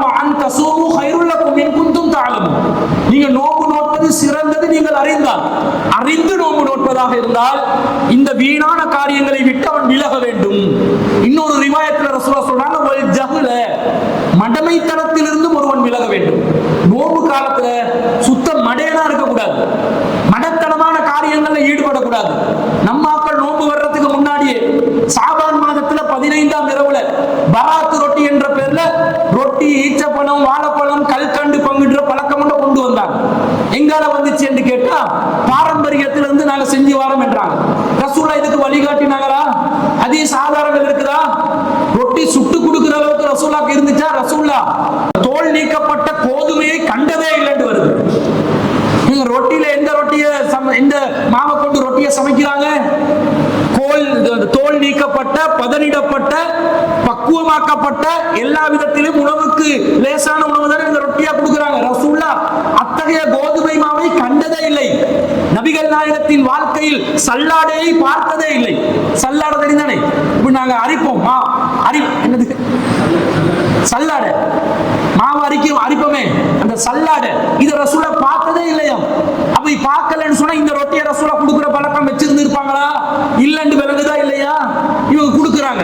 அது மட்டுமா, நோன்பு காலத்துல நிறைய மூட பழக்க வழக்கங்கள், மௌட்டிகங்கள் நிறைய கிடக்கிறத பார்க்கிறோம். தொழுகை எடுத்துக்கொண்டாலும் இரவு தொழுகையில வேகமாக தொழக்கூடிய காட்சிகளை பார்க்கிறோம். எக்ஸ்பிரஸ் கோச்சி மாதிரி தொழுக போகும். அது சரி, ஒரு வகையில சரி ஏதாவது பண்ணி அது அனுமதிக்க முடியாது. தொழுகிறோம் என்ற பேர்ல கோழி குத்துற மாதிரி தொழ வேண்டாம் என்று ரசூலுல்லாஹ் தடுத்து விட்டார்கள். ஆனா இந்த நோம்பை பிடிச்சு கொண்டு என்ன பண்ணுவாங்க தெரியுமா? நோம்பை பிடிச்சி எச்ச விழுங்க விட மாட்டாங்க. எங்கட எச்சி நாங்க விழுங்கினா என்ன ஆக போகுது? அது காரி அந்த சளியை விழுங்கலாமான்னு கேட்டா சளி பொதுவாகவே விழுங்க கூடாது தானே. சளி எப்ப வெளியே வருதோ, காரி வருதோ, அதை வெளியே துப்பிடணும். அதை புழுங்கி டேஸ்ட் பண்ணி சாப்பிடுறதுக்கு அதை சருபத்தா திருப்பி புல்டோ டொஃபியாது சளியை எடுத்து ருசிச்சு சாப்பிடுறதுக்கு அதை வெளியே தான் கக்கி போடணும். அது சரி தப்பி தவறி ஒருத்தனுக்கு மிஸ் ஆகி போச்சு, வெளியே எழுப்பி போறதுக்கு மாச்சலன்னு ஒருத்தன் விழுகிட்டான். நோம்பு கலாவாகுமா? கலாவாகாது. இவன் நோம்பு பாத்தியில் ஆகிரும் என்றான். இது மட்டுமா? என்ன பண்றாங்க தெரியுமா? சில பேரு பாதி நோம்பு, அரை நோம்பு, சுபோல இருந்து 12 மணி வரை காட்டுல ஒரு நோம்பு பிடிப்பாங்க. பாதி நோம்பு என்று சொல்லு, அரை நோம்பு. இந்த அரை வௌத்து நோம்புக்கு இஸ்லாத்துல ஏதாவது அங்கீகாரம் இருக்குதா? இஸ்லாம் நோம்பை இப்படியா பிடிக்க சொல்லிச்சு? அல்லாஹ் தஆலா சொல்றான், பிறகு அவர்கள் நோம்பை இரவு வரைக்கும் நீடித்துக் கொள்ள வேண்டும் என்று அல்லாஹ் சொல்கிறான். இரவு வரை காட்டும், ஃபஜ்ர்ல இருந்து இரவு வரை காட்டும் நோம்பு இருக்கணும். பாதி நோம்பு லுஹர் வரை காட்டும். சில பேர், என் மகள் 14-15 வயசு குமரப்புள்ளதான், டியூஷன் கிளாஸுக்கு போகணும், அவங்க ரொம்ப கஷ்டம், ஸ்கூல்ல ஸ்போர்ட்ஸ் மீட் வேற வச்சிருக்காங்க, அதனால பாதி நோம்பு, லுஹருக்கு நோம்பு திறக்கிறது. இது ஒரு மூட நம்பிக்கையா இல்லையா? இப்படி மார்க்கத்துல சட்டம் இருக்குதா? இல்ல. சில பேர் நோம்பு காலங்கள்ல பகல் நேரத்துல குளிக்க வேணாம், குளிச்சா நோம்பு பறி போயிரும் என்றுவாங்க. ஏனென்றா உடம்புல நிறைய துவாரங்கள் இருக்குது, அந்த துவாரங்களால தண்ணீர் உள்ளே சென்றால் நோம்பு கலாவாகிரும் என்றான். அது துவாரங்களால தண்ணீர் செல்வதா இருந்து நோம்பு கலாவாவதாக இருந்தால் இவன் நினைக்கிறான் தலைக்கு ஊத்தினா தலையில இருக்கிற துவாரத்தால மட்டும்தான் தண்ணி போக வேண்டியது. ஐவேளை தொழுகணுமா இல்லையா? நாங்க தொழுறதுக்கு உழு செய்யணுமா இல்லையா? உழு செய்யும் போது அந்த உடம்புல இருக்கக்கூடிய ஏனைய துவாரங்களால தண்ணி போகுமா இல்லையா? போகத்தான் செய்யும். அப்படி துவாரங்களால தண்ணி போகும்போது ஒருத்தன் நல்லா குளிக்கிறான் பகல்ல நோம்புல, குளிச்ச உடனே அவனுக்கு உன்னுடைய தலை துவாரத்தால் தண்ணீர் சென்று விட்டது, நீ நோம்பை முறித்து விட்டாய் என்று அவன் சொன்னா, இந்த பசியா போச்சு, குளிச்சதுனால பசி போச்சா, தாகம் போச்சா, குளிச்சா பசி போகுமான்னு கேட்கிறேன். இன்னும் பசி கூடும் இல்லையா? குளிச்சா பசி கூட செய்யுமே தவிர பசி போகாது. ஒருத்தர் நல்லா குளிச்சுட்டு வந்து நல்ல தண்ணி தாகமா இருந்துச்சு, குளிச்சுட்டு வந்துட்டு தண்ணி தாகம் போயிருச்சுன்னு சொல்லுவானா? சொல்ல மாட்டான். காரணம் என்ன தெரியுமா? தண்ணி இங்கால போனாதான் தாகம் போகும். நீங்க மேலுக்கு செலுத்தி இன்ஜெக்ஷன் வழியா தண்ணி அனுப்பினீங்கன்னு வைங்க, அப்படி அனுப்பினாலும் உங்களோட வயிறு நிறைஞ்ச மாதிரி ஒரு ஃபீலிங் வரும், ஆனா அந்த தாகம் தீர்ந்த உணர்வு எல்லாம் வராது. அதுக்காக மேல துவாரங்களால் தண்ணீர் செல்வது பரவாயில்லைன்னு சொல்லி இன்ஜெக்ஷனை போட்டு சேலை நேர்த்தி கொண்டு இருக்கிறார். அப்படி ஏத்தினா என்ன அர்த்தம் இருக்குது? நோம்பு பிடிக்க சேலை நேர்த்துறவனுக்கு அதுக்கு நோம்பு கடமைன்னு கேட்கிறேன். அவன் நோயாளி, வேற நாள் வரை நோம்பு பிடிக்கணும், அவன் வேற நாள பிடிச்சிருக்கணும். இப்ப இந்த மூட நம்பிக்கை, இவனுக்கு தண்ணி குளிக்க கூடாது, இவன் இரவுல குளிக்கவும் மாட்டான், பகல்ல குளிக்கவும் மாட்டான், நோம்பாளி பரிசுத்தமாகி வருவான் என்று பார்த்தா சுத்தமாகவே அவனுடைய உடம்புல அசுத்தம் நிறைந்த நிலையில் ரொம்ப பக்கத்துல நெருங்க முடியாத நிலையில இருப்பான். சில பேர் பல்லு தீட்ட மாட்டாங்க நோம்பு பிடிச்சு. பல்லு தீட்டலையான்னு கேட்டா இல்லைன்னுவார். ஏனென்றா கஸ்தூரி வாசம் இல்லாம போயிடும் வாயிலிருந்து வார். ரசூலுல்லாஹ் சொன்னாங்க, நோம்பாளிட வாயிலிருந்து கஸ்தூரி வாடை வரும் என்றான். சரி, நீங்க நோம்பு பிடிச்சு பல்ல தீட்டாம வாய ஹாண்டி இப்ப திறந்து காட்டுங்க, கஸ்தூரி வாசம் வருமா? பக்கத்துல இருக்கிறவங்க அப்படியே டெட் பாடி ஆகிடுவான். அவ்வளவு துர்பாடு வருமா இல்லையா? ஏண்டா சாப்பாடு இல்லாத நேரத்தில் வயிற்றுல என்ன செய்யும்? அந்த உறுப்புகள் எல்லாம் ஓய்வடைஞ்சு கேஸ் வெளியேற்ற பார்க்கும். கேஸுகள் ரெண்டு இடத்தால வெளியாகும், ஒன்று வாயால, ஒன்று பேக் சைடால வந்துடும். ரெண்டு கேஸும் டேஞ்சர் தான். முன்னால கேஸ் வந்தாலும் டேஞ்சர் தான், பின்னால கேஸ் வந்தாலும் டேஞ்சர் தான். அதனால பின்னால கேஸ் விட்டுறவன் கண்டிப்பா சபையில விடக்கூடாது. சபையில இருந்து வெளியே போயிட்டு என்னால அடுத்தவனுக்கு தொந்தரவு வந்துடும். என்ன, இஸ்லாம் என்பது பிறர் நலன் நாடுவது தானே. அதுல மிக முக்கியமான ஒரு நலம், என்னுடைய துர்வாடை அடுத்தவனுக்கு கொடுத்துடக்கூடாது. அடுத்தவனுக்கு துர்வாடையை கொடுத்து அவனை மூர்ச்சியிலிருந்து விழ வச்சு அவன் தேக ஆரோக்கியத்துக்கு என்னால் பாதிப்பு வரும் என்றால் அந்த கேஸ் வாயுவை நான் வெளியாக்காம இருந்து எனக்கு நோய் வந்துடும். சபையில வெளியாக்கும், கொஞ்சம் ஓரமா போய் வெளியாக்கிறோம். பசிக்கு இருக்கும் போது நிறைய கேஸ் வெளியாகும், வாயாலையும் வரும். அந்த கேஸ் விட்டு பாருங்களேன், ரொம்ப வாடையா இருக்கும். இவன் பல்லையும் துளக்காம இருந்து அந்த கேஸ் கஸ்தூரி மனம் கமலுகிறது, அனைவரும் அந்த நறுமணத்தில் மிதங்குங்கள் என்றா மிதங்கி போவான். ஆக்சிடென்ட் ரோட்ல தான் இருப்பாங்க. அப்ப என்ன அர்த்தம்? அது அல்லாஹ்விடத்தில் அல்லாஹ்வை கண்ணியமாக ஆக்குகிறார். இந்த மூட நம்பிக்கையால பல் துளக்க மாட்டான். கேட்டா அது எப்படி பல் துளக்கிறது? எச்சி, அந்த பல் துளக்கும் போது டூத் பேஸ்ட் உடைய அந்த சுவை நம்முடைய நாவு உணருமா இல்லையா? அதனால பல் துளக்க முடியாது என்றான். இப்படி எல்லாம் ஃபத்வா கொடுக்குறாங்க. சூஃபியாக்கள் எல்லாம் இப்படி சொல்லி இருக்கிறாங்கன்னு சொல்லி தரீக்கத்துகள்ல இந்த மாதிரி ஃபத்வாக்கள் கொடுத்து, தரீக்கத்துல எத்தனை பேர் பல் துளக்காம இருக்கிறாங்கன்னு நமக்கு தெரியல. இந்த மாதிரி ஃபத்வாக்கள் இருப்பது நமக்கு தெரியும். இத பாக்குறோமா இல்லையா? பாக்குறோம். நான் கேட்கிறேன், நோம்பு காலத்துல ரசூல் ஸல்லல்லாஹு அலைஹி வஸல்லம் அவர்கள் ஐவேளை தொழுகை நமக்கு விதிவில காட்டினாங்களா? நீ நோம்பு பிடிச்சி தொழுதுறாதே. ரசூல் ஸல்லல்லாஹு அலைஹி வஸல்லம் என்ன சொன்னாங்க? நோம்பு காலத்துல நாங்க தொழணும். நோம்புல எல்லாம் விதிவிலக்கில தொழுகையில தொழுகும் போது என்ன சொன்னார்கள்? பல் துலக்குமாறு சொன்னார்கள். என்னுடைய சமூகத்துக்கு சிரமம் இல்லாவிட்டால் ஒவ்வொரு தொழுகையின் போதும் பல் துலக்குவதை நான் கட்டளையிட்டு இருப்பேன் என்றாங்க ரசூலுல்லாஹ். ரசூல் ஸல்லல்லாஹு அலைஹி வஸல்லம் அவர்கள் பல் துலக்குவார்கள், வுளூ செய்வார்கள் என்று வரும். தொழுவதற்கு முன்பதாக ரசூல் ஸல்லல்லாஹு அலைஹி வஸல்லம் அவர்கள் செய்யும் மிக முக்கியமான அமல் என்ன? பல் துலக்குவது. அது உளுவின் ஒரு அங்கம் அல்ல, அது பிரத்யேகமான ஒரு வணக்கம். பல் துலக்குவது ஒரு வணக்கம், நபிகள் நாயகம் செய்திருக்கிறார்கள். அது ஒவ்வொரு தொழுகையிலும் நாங்கள் செய்ய வேண்டும். அப்ப ஒவ்வொரு தொழுகையிலும் என்றா இதையும் குண்டக்க மண்டக்க புரியுது. நம்ம எல்லாம் குண்டக்க மண்டக்க தானே புரியுது. தலை எது வால் எதுன்னு புரியுது. வால் தலைன்னு மாத்தி தான் சொல்றது எல்லாத்தையும். பல் துலக்கிறது ஒவ்வொரு தொழுகையிலும் ரசூலா கட்டளை இட்டாங்கன்னு சொல்லி சில பேர் என்ன பண்ணுவாங்கன்னா, சஃப்ல மிஸ்வாக் குச்சி எடுத்து இப்படி பல்ல தீட்டுவான். தீட்டின பல்லுல எச்சி வந்திருக்கும். இது என்ன செய்யறது? துப்பணுமா இல்லையா? துப்ப மாட்டான், விழுங்குவான். என்ன ஆரோக்கியம், என்ன சுத்தம். அத்துஹூரு நிஸ்ஃபுல் ஈமான். சுத்தம் என்பது ஈமான்ட பாதி. ஈமானே இல்லாமக்கிற வேலையை பண்ணி கொண்டு இருக்கிறாங்க. இதெல்லாம் மூட நம்பிக்கைகள். ரசூலுல்லாஹ் சொல்றாங்க, தொழுகும் போதுன்னா தொழுகைக்கு முன்பதாக அர்த்தம், உளுவின் போது அர்த்தம். என்ற ரசூலுல்லாஹ் ரசூல்லா அந்த மாதிரி ரமலானிலும் ரசூல்லா பல் துலக்கி தானே இப்ப தொழுது இருப்பாங்க. ரமலான்ல இதுல விதிவிலக்கப்பா, நீங்க மிஸ்வாக் குச்சியை எடுத்து டூத் பேஸ்ட்ல சிக்னலோ க்ளோகார்டோ க்ளோகேட்டோ ஏதாவது ப்ளீச்சிங் பவுடரோ எதையாவது போட்டு பல் துலக்கிறேன்னு வைங்க. ஒரு பேச்சுக்கு ப்ளீச்சிங் பவுடரை போட்டு பல் துலக்க கூடாது சொன்னேன்னா அப்புறம் ஃபத்வா கொடுத்துட்டு அதுல போயிட்டு யாராவது பல் துலக்கி வாய்க்கு பல்லெல்லாம் கண்டு விழுந்துச்சுன்னா நான் பொறுப்பு சொல்லலாது. எதையாவது போட்டு பல்ல துலக்கி துலக்கும் பொழுது ஒரு சுவை வருது, அதனால் பயன்படுத்த மாட்டோம் என்றால் மிஸ்வாக் குச்சி எடுத்து நீங்க பல் துலக்குறீங்க. மிஸ்வாக் குச்சி ஒரு விதமான கசப்பு வருமா இல்லையா? அதுவும் ஒரு விதமான சுவை தானே. கசப்பு, உவர்ப்பு, இனிப்பு எல்லாம் தானே சுவைகள்ல வருது. அறுசுவையில எல்லாமே தானே வரும். உவர்ப்பும் கசப்பும் எல்லாம் இருக்கத்தானே செய்யும். மிஸ்வாக் குச்சியை எடுத்து பாருங்க, நல்ல ஒரு டொஃபியை திங்கிற மாதிரி ருசியா இருக்குமா? அல்லது ருசியும் இல்லை, இனிப்பும் இல்லை, கசப்பும் இல்லாம இருக்குமா? ஒரு விதமான புளிப்பும் கசப்பும் அதிலே வரும். என்ன மரக்குச்சி, ஒரு மரக்குச்சி. அப்ப மரக்குச்சி ஒன்றை வச்சு பல் துலக்கி ரசூலா பல் துலக்கி இருந்தார்கள் என்றால் அதனூடாக ஒரு சுவை, ஒரு இனிப்பு சுவை இல்லாவிட்டாலும் வேறொரு விதமான சுவை வந்திருந்ததா இல்லையா? அதனால ரசூல்லா நோன்பு காலத்துல யாரும் மிஸ்வாக் குச்சியை பயன்படுத்தாதீர்கள், பல் துலக்காதீர்கள் என்று தடை விதித்தார்களா? இல்லை. இப்படி செய்யறத நாங்க பார்க்கிறோம். அடுத்தது நிறைய சில பேர் நோன்பு பாத்திலாகும், நோன்பு பாத்திலாகும், நோன்பு பாத்திலாகும் என்று கண்டு நின்ற காரியங்களுக்கு எல்லாம் நோன்பு பாத்திலாகும் என்று சொல்லி பயணத்துல போவாதே, அது பண்ணாதே, இது பண்ணாதே, நீ அல்லாஹ் குர்ஆனை ஓதி கொண்டுதான் இருக்கணும், நீ சும்மா உலக செய்தியை பார்த்துறாது, நோன்பு தொலைஞ்சு போயிடும் என்றெல்லாம் சொல்லி சமூகத்தை வழிகெடுப்பதை பார்க்கிறோம். இது நோன்புல உள்ள நன்மை அல்ல. இந்த மடத்தனத்தை விட்டு நாங்கள் வெளியே வர வேண்டும். ரசூலா சொல்றாங்க, யார் ஒருவன் நோம்பு பிடிச்சு கொண்டு இருக்கிறானோ அவன் தன்னுடைய மனைவியோட கூட நெருக்கமா இருக்கலாம். நெருக்கமா இருக்கலாம் என்றால் இல்லறத்தில் ஈடுபடக்கூடாது, அது தடுக்கப்பட்டுள்ளது நோம்பு நேரத்தில். மற்றபடி நபி ஸல்லல்லாஹு அலைஹி வஸல்லம் சொல்றாங்க, கானன் நபி ஸல்லல்லாஹு அலைஹி வஸல்லம் யுகப்பிலு வ யுபாஷிரு வ ஹுவ ஸாயிமுன்.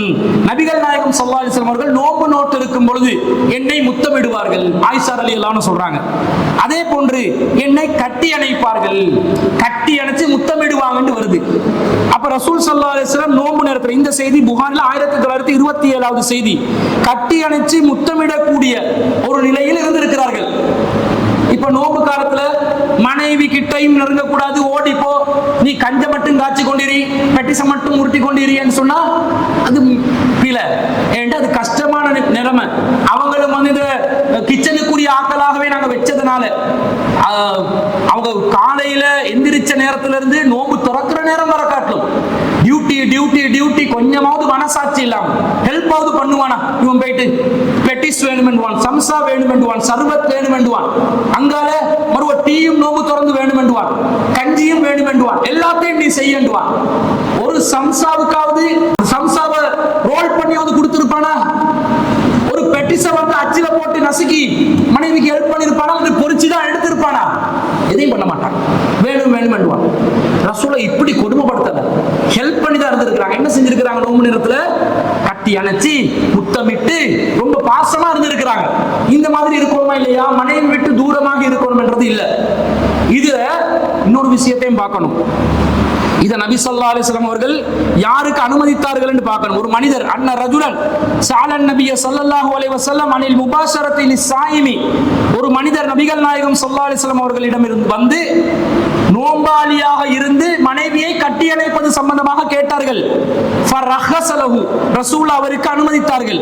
வஅதாஹு ஆகர், இன்னொருவர் வருகிறார். ஃபஸஅலஹு, அவர் கேட்கும்போது ஃபனஹாஹு, அவருக்கு ரசூலா வேண்டாம் என்றார்கள்.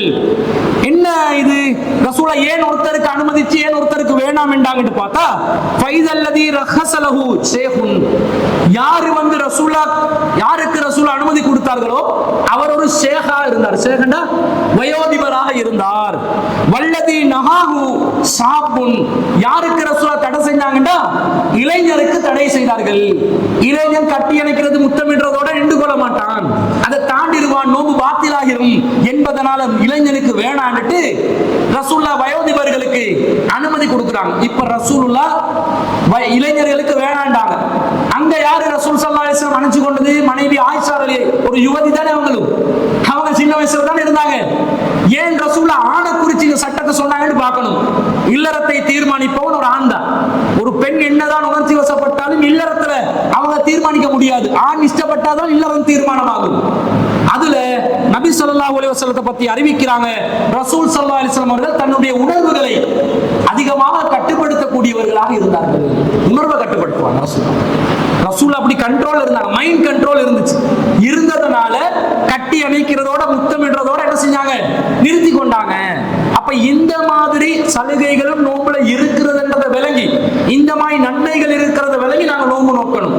இன்னொரு அறிவிப்புல ரசூல் ஸல்லல்லாஹு அலைஹி வஸல்லம் சொல்றாங்க, நீங்க யாராவது நோம்பு நோற்று கொண்டிருக்கிறீர்கள், ஒருத்தன் உங்களோடு சண்டை பிடிக்க வர்றான், ஃபல்யகுல் இன்னி சாயிமுன் மர்ரத்தைன், அவர் சொல்ல வேண்டும் நான் நோம்பாளி என்று 2 தடவைகள் சொல்ல வேண்டும் என்று ரசூலுல்லாஹ் சொல்றாங்க.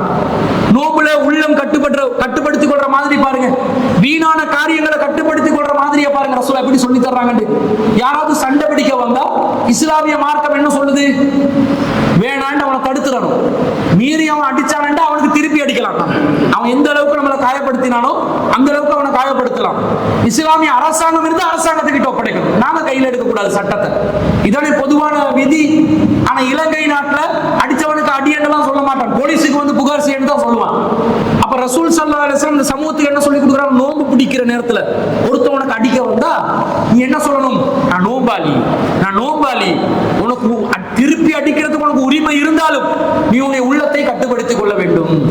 அதுக்காக ஒருத்தன் கத்தி எடுத்து குத்துறதுக்கே வரான், கத்தி முனையில துப்பாக்கி முனையில வந்து வைக்கிறான்.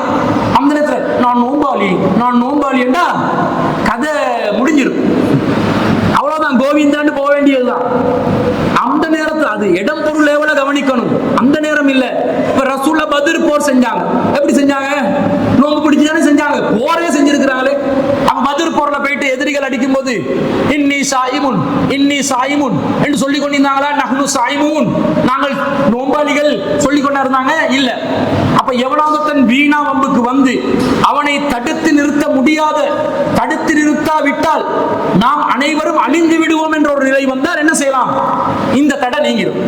இந்த மாதிரி ஒரு பல நன்மைகளை, உடல் ரீதியாக நன்மையை தருது, நமக்கு தேக ஆரோக்கியத்தை நோம்பு தருது, உள ரீதியாக நன்மையை தருது, நல்லதுல ஈடுபட்டு தீயதுல இருந்து விலகிக் கொள்ளக்கூடிய பக்குவத்தை தருது, அதே போன்று நம்முடைய செயற்பாடுகளை பக்குவமாக்குது. இந்த மாதிரி உடல் உள செயற்பாடுகள் அனைத்தையும் பக்குவம் படுத்தக்கூடிய தன்மை நோம்புக்கு இருப்பதனாலதான் அல்லாஹ் சொல்றான், நீங்க நோம்பு பிடிச்சா உங்களுக்கு நல்லது, இன் குன்தும் தஅலமூன், நீங்கள் அறியக்கூடியவர்களாக இருந்தால் என்று அல்லாஹ் சொல்கிறான். அந்த மாதிரி ஒரு சிறப்பான நோம்பாக இந்த நோம்பை நாங்க ஆக்கிக்கொள்ளணும். புரிஞ்சு விளங்கி சட்ட திட்டங்களை அறிஞ்சி அந்த நோம்புல நாங்க எதை செய்யணும் எதை செய்யக்கூடாதுன்றதை விளங்கி இறையச்சத்தை வளர்த்து அந்த நோம்புல கிடைக்கக்கூடிய நன்மைகளை கூடுதலான முறையில் அடைந்து ஒரு சிறப்பான நோம்பாக இந்த வரும் ரமலானை நாங்கள் ஆக்கிக் கொள்வோம் என்று சொன்னால் அல்லாஹ் நமக்கு விதித்த அனைத்து நன்மைகளையும் நோம்பிலே நாங்கள் அடைந்து கொள்ள முடியும் என்பதை கூறிக்கொண்டு என்னுடைய அறிமுக உரையை நிறைவு செய்து கொள்கிறேன். உங்களுடைய கேள்விகளுக்கான வாய்ப்புகளை வழங்கிவிட்டேன். 2 கேள்வி இருக்குது, 2 கேட்குறேன். முதலாவது கேள்வி என்னன்னு சொன்னா, இப்போ ஒருத்தருக்கு நோன்பு கால இரவுல பெருந்தொடக்கு வந்துருச்சு, அது எப்படி 2 வகையில வரும்னு தெரியும். அதுக்கு முதல்ல வந்து அவர் சஹருக்கு முதல்ல அல்லது சஹருக்கு போகிற சுப தொழுகைக்கு முந்தையோ அவர் குளிச்சு கொள்ளணும். சப்போஸ் அவர் குளிக்க முடியாத சூழ்நிலை வந்துருச்சுண்டா, அதாவது இந்த குளிர்காலங்கள்ல, இப்ப குளிர்காலம் இல்லதான், அந்த குளிர்காலங்கள்ல அதுக்குரிய சட்டம் என்னது? சரி, ஏன்னா அம்ர் இப்னு ஆஸ் ரலியல்லாஹு ஒரு சம்பவம் உண்டு, அவர் தொழுகை நேரத்துல குளிக்காம தயவு செஞ்சு தொழுவிச்சுக்கிறாரு. மற்றது நாங்க இந்த ஒருத்தருக்கு பெருத்தொடர்ச்சி ஏற்பட்டு குளிக்க முடியாத நிலை வந்தா எப்படி நோம்பு, அதாவது அவர் என்ன கேட்கிறாருன்னு சொன்னா, ஒருத்தர் வந்து நோம்பு பிடிக்கிற நிலையில இருக்கிறார், சஹர் செய்யறாரு, ஆனால் அவருக்கு பெருத்தொடர்ச்சி ஏற்படுது அல்லது குளிப்பு கடமையாகுதுன்னு வைங்க. இந்த நேரத்துல அவரு குளித்து விட்டு நோம்பு செய்ய முடியாத நிலை இருக்கிறது, அந்த தண்ணீர் அவருக்கு விபத்தை ஆபத்தை ஏற்படுத்தி விடும் என்ற மாதிரி ஒரு சூழல் இருக்கும்போது அவர் எப்படி நோம்பு நோட்பது என்று கேட்கிறார். பொதுவாக நாங்கள் விளங்கிக் கொள்ள வேண்டிய ஒரு விஷயம்தான், இந்த நோம்பு சம்பந்தப்பட்டதே இல்லாம பொதுவாகவே ஒருத்தர் காலையில குளிப்பு கடமையான நிலையில் இருக்கிறார், நோம்பு என்றது 2வதா சொல்றேன், குளிப்பு கடமையான நிலையில இருக்கிறார், அவருக்கு குளிக்க முடியல, அவருக்கு ரொம்ப நோன்பு அந்த தண்ணீர்ல அவர் குளித்தால் அவருக்கு சுகமில்லாமல் போய்விடும் என்று நினைக்கிற அளவுக்கு அவர் அஞ்சுகிறார். இந்த நேரத்தில் அவருக்கு என்ன செய்யலாம்? நபி ஸல்லல்லாஹு அலைஹி வஸல்லம் அவர்களிடம் ஒருவர் இப்படி குளிப்பு கடமையான நிலையில அவர் குளிப்புக்கு பதிலாக தயமும் செய்துவிட்டு, கடமையான குளிப்பை நிறைவேற்றாம தயமும் செய்துவிட்டு அவர் தொழுகை நடத்துறார். பிறருக்கு, அவர் மட்டும் தொழல, பிறருக்கும் தொழுகையை நடத்துறார். அப்ப ரசூல் ஸல்லல்லாஹு அலைஹி வஸல்லம் அவர்களிடம் இது எத்தி வைக்கப்படுகிறது. அல்லாஹ்வின் தூதரே, இந்த இளைஞரை பாருங்க, இவர் அவருக்கு குளிப்பு கடமையான நிலையில குளிக்காம தயமும் செஞ்சுவிட்டு அவர் நமக்கு வேற தொழுகையை நடத்தி இருக்கிறாரு, இதுல நிலை என்னன்னு கேட்கிறாங்க. நபி ஸல்லல்லாஹு அலைஹி வஸல்லம் என்ன சொன்னாங்க? அவர்கிட்ட கூப்பிட்டு விசாரணை நடத்துறாங்க. கேட்கிறாங்க, என்னப்பா இப்படி செஞ்சீங்களா? நீங்க குளிப்பு கடமையான நிலையில தயமும் செஞ்சு தொழுவித்தீர்களா? ஆமா அல்லாஹ்வின் தூதரே, செஞ்சேன் என்றாரு. ஏன் அப்படி செஞ்சீங்கன்னு கேட்கிறாங்க. அல்லாஹ் தானே எங்களுடைய கரங்களால் எங்களுக்கு அழிவை ஏற்படுத்திக் கொள்ள கூடாது என்று கட்டளையிட்டு இருக்கிறான். நான் குளிச்சேன் எனக்கு அழிவாக மாறிவிடும். எனவே அந்த எனக்கு நானே அழிவை ஏற்படுத்திக் கொள்ளாமல் குளிப்புக்கு பதிலாக நான் தயமுமே செய்து கொண்டேன். உளுவுக்கு பரிகாரமாக தயமம் செய்து கொள்வதை போன்று நான் குளிப்புக்கு பதிலாக தயமம் செய்து கொண்டேன் என்று அந்த இளைஞர் பதில் சொல்கிறார். அப்ப ரசூல் ஸல்லல்லாஹு அலைஹி வஸல்லம் அவர்கள் அதை அனுமதிக்கும் விதத்தில், அங்கீகரிக்கும் விதத்தில் சிரித்தார்கள் என்று ஒரு செய்தியை நாங்கள் பார்க்கிறோம். அப்ப பொதுவாக நோன்பு மட்டும் இல்லாமல் நோன்பு அல்லாத காலங்களில் கூட கடமையான குளிப்பு இருக்கக்கூடிய நிலையில சுபஹு தொழுகைக்கு ஒருவர் தயாராகுகின்ற நேரத்தில் குளிப்பதற்கு அவர் அஞ்சினால், தண்ணீருக்கு அஞ்சினால், தண்ணீரால் அவருக்கு பயம் ஏற்பட்டால், அவர் அழிந்து விடுவார் என்ற ஒரு நிலை ஏற்பட்டால் குளிப்புக்கு பதிலாக அவர் என்ன செய்ய வேண்டும்? அந்த உறுப்புகளை கொஞ்சம் கழுவிக்கொள்ளணும். கழுவிட்டு தயமும் செய்து கொண்டு அவர் என்ன செய்யலாம்? தாராளமா தொழலாம் இருக்குது. இப்ப அவர் இன்னொன்று மிக்ஸ் பண்ணி கேட்கிறாரு. இப்ப நோம்பு நேரத்துல குளிப்பு கடமை, குளிக்க முடியாத நிலை, என்ன செய்யறேன்னு கேட்கிறாரு. இதுக்கு நாங்க பிரிச்சு விளங்கி கொள்றதாக இருந்தா, நபி ஸல்லல்லாஹு அலைஹி வஸல்லம் அவர்கள் எங்களுக்கு எங்கேயுமே நோம்பு பிடிப்பதற்கு குளிப்பு கடமை அற்றவராக நீங்கள் இருக்க வேண்டும் என்று சொல்லல. நீங்க நோம்பு பிடிக்கிறதாக இருந்தா குளிப்பு கடமையான நிலையில் நீங்கள் நோம்பு நோக்க கூடாது என்றெல்லாம் ரசூல் என்ன சொல்லல, எங்கேயுமே சொல்லல. இன்னும் சொல்ல போனால் நபி ஸல்லல்லாஹு அலைஹி வஸல்லம் அவர்கள் குளிப்பு கடமையான நிலையில் சுபகுவை அடைவார்கள். அப்படியே வருது. நோம்பு காலத்துல ரசூலுல்லாஹ் குளிப்பு கடமையான நிலையில சுபஹு நேரத்தை அடைவாங்களாம். சுபஹு நேரத்தை அடைஞ்ச, இப்ப உதாரணத்துக்கு எங்க நாட்டுல சுபஹு நேரம் 5 மணி என்று வைங்க. ரசூலுல்லாஹ் குளிப்பு கடமையான நிலையில 5 மணியும் 1 நிமிடத்தையும் அடைந்தார் என்று வைங்களே. அப்ப அவர் 1 நிமிஷத்துக்கு என்ன செஞ்சுக்கிறாரு? குளிப்பு கடமையான நிலையில நோம்பு அடைஞ்சிக்கிறார் என்று அர்த்தம். ரசூல் என்ன பண்ணினாங்களா? குளிப்பு கடமையான நிலையில சுபஹு அடைஞ்சிட்டு பிறகு குளித்து விட்டு தொழுகையை நடத்தினாங்கன்னு வருது. அப்ப ரசூலுல்லாஹ் சுபஹு அடைஞ்சி குளிச்சு வாரத்துக்கு ஒரு 10 நிமிஷம் டைம் எடுத்தாலும் எத்தனை நிமிஷங்கள் ரசூலுல்லாஹ் குளிப்பு கடமையான நிலையில நோம்புல இருந்திருக்கிறாங்க? 10 நிமிஷம். 1 நிமிஷம் இருந்தாலும் அது பாத்திலா இருந்தா 1 நிமிஷம் இருந்தாலும் 7 ஆண்டு ஆகிடும். அப்ப குளிப்பு கடமையான நிலையில் சுபஹுவை அடைந்து குளித்து விட்டு ரசூலுல்லாஹ் தொழுகையை நடத்தி இருக்கிறாங்கன்னு சொன்னா, ஒருவர் குளிப்பு கடமையான நிலையில் சுபஹுவை அடைவது மார்க்கத்துல எந்த வகையிலும் தடை இல்லை. இப்ப அவட்ட கேள்விக்கு பதிலாக என்ன வருதுன்னா, ஒருத்தருக்கு குளிப்பு கடமையாகுது, அவர் குளிப்பு கடமையான நிலையில் சுபஹுவை அடைகிறார், அதாவது சுபஹு நேரத்தில் நோன்பை அடைகிறார், நோன்பு நோக்க ஆரம்பிக்கிறார். இவருடைய நோன்புக்கும் குளிப்பு கடமைக்கும் ஏதாவது பிரச்சனை இருக்குதா? சம்பந்தம் இருக்குதா? இல்ல. தாராளமா ஒரு நோன்பை அடையலாம். ஆனா குளிக்க நினைக்கிறாரு, குளிக்க முடியாது. தண்ணீரை அவர் பயன்படுத்தி கொண்டால் ஆபத்து என்று நினைக்கிறார்.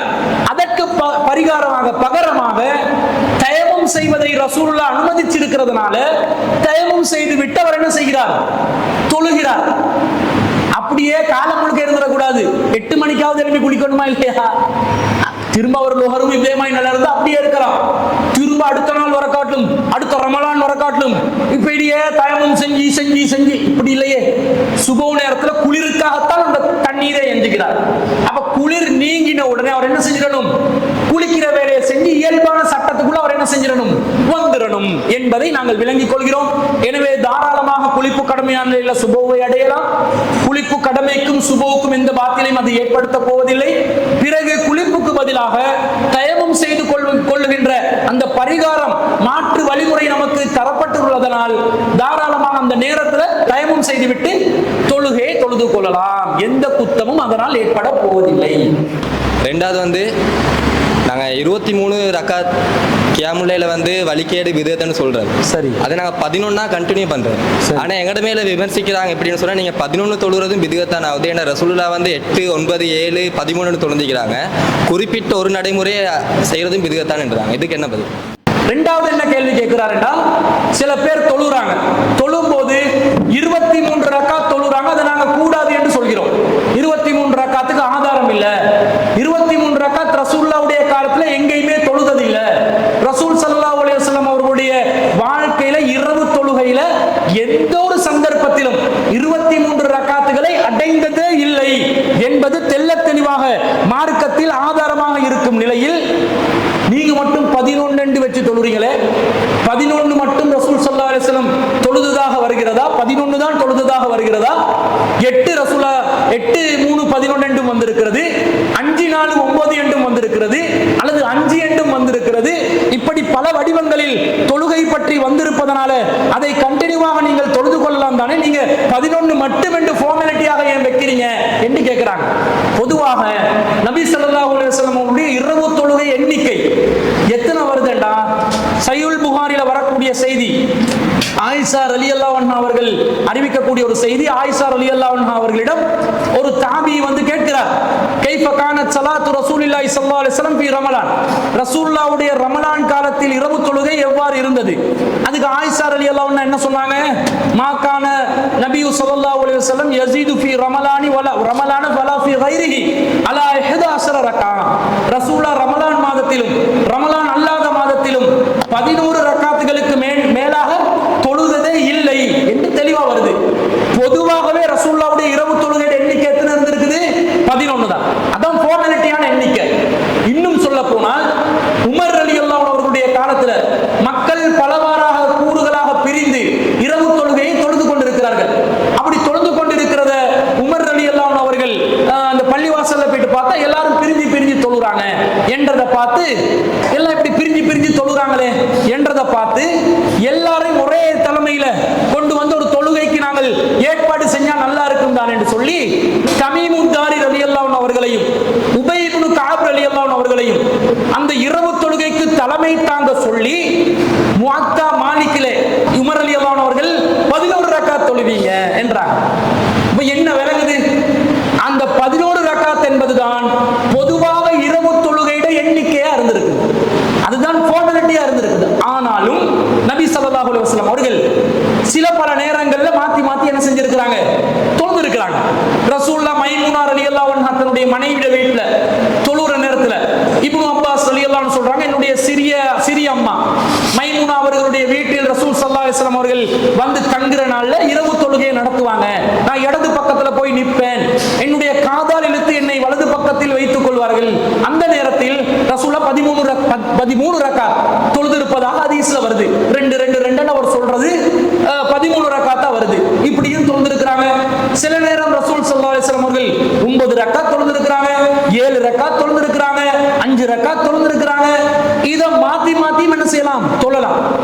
பொதுவாக ஒரு விஷயத்துக்கு அனுமதி இருக்கும் பொழுது, ஒரு நடைமுறை சமூகத்தில் இருக்கும் பொழுது அதை மாத்தி தான் அமைக்கணும் என்ற தேவைக்கு மாத்தலாம். மாத்தி தான் ஆகணும் என்று கட்டளையா போட முடியாது.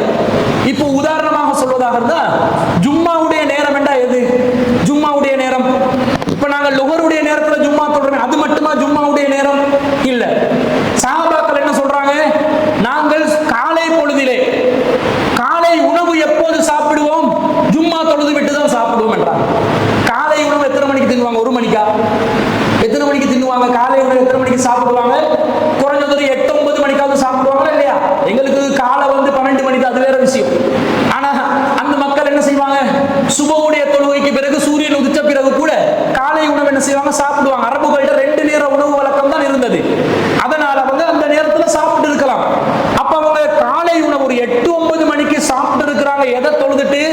ஜும்மாவை தொழுதுட்டு. அப்ப சூரியன் உச்சிக்கு வருவதற்கு முன்பதாக நாங்க ஜும்மா தொழுகையை நிறைவேற்றி இருக்கிறோம். அதாவது லுஹருடைய நேரம் சூரியன் உச்சிக்கு வந்து மேற்கை நோக்கி சாயும் பொழுதுதான் லுஹர் நேரம் ஆரம்பிக்கும். ஆனா ஜும்மாவுடைய நேரம் சூரியன் உச்சிக்கு வர்றதுக்கு முன்னாடியே சஹாபாக்கள் தொழுது இருக்கிறாங்க. அப்ப எங்களுக்கும் அப்படி தொழலாமா இல்லை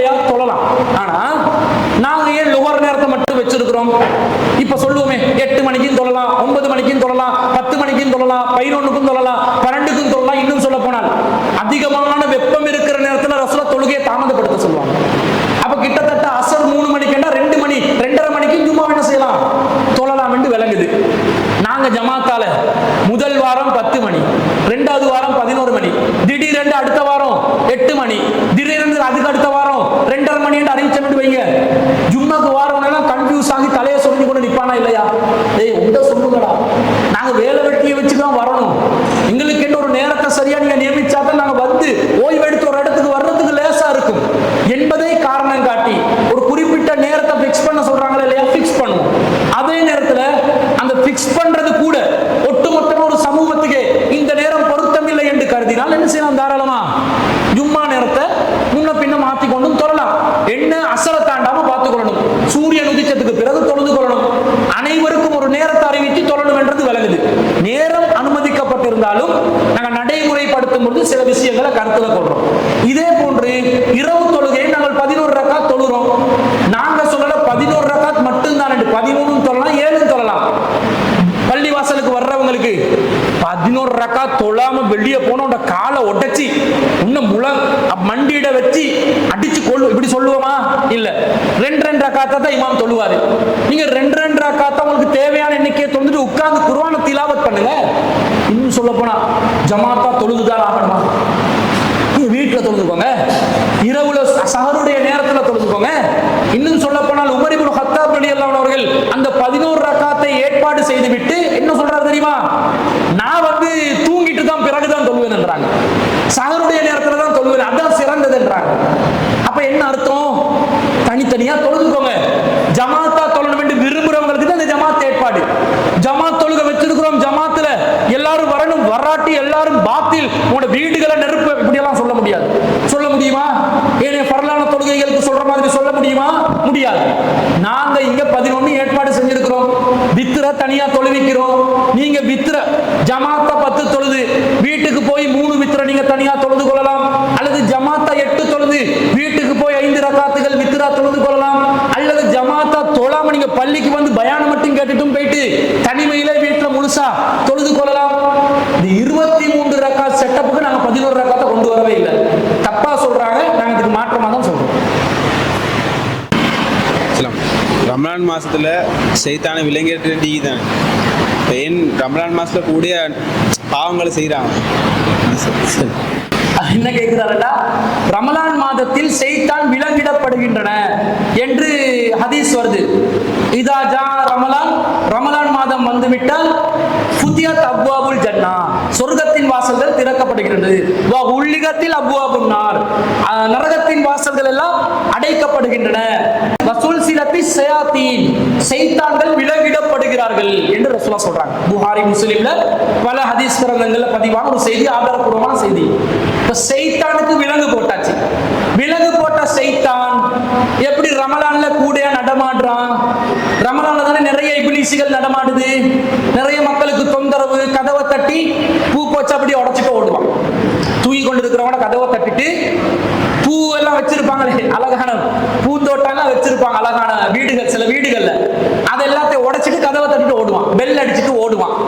இது கூடுதலான சைத்தான் இல்லையா? சாதாரண நாட்கள்ல 11-12 மணிக்கு அடங்குற சைத்தான் ரமலான்ல சஹர் வரைக்கும் நடமாடுது. இதுக்கு என்ன காரணம் கேட்கிறாரு. அப்ப நீங்க என்ன விளங்கி கொள்ளணும்னா, சைத்தான் விலங்கிடப்படுகிறான் என்றால் சைத்தான் முழுசா எங்களை விட்டு ஆஃப் ஆகிறான் என்று அர்த்தம் இல்லை. இது வந்து ஒரு உவமையாக சொல்லப்பட்ட ஒரு விஷயம்.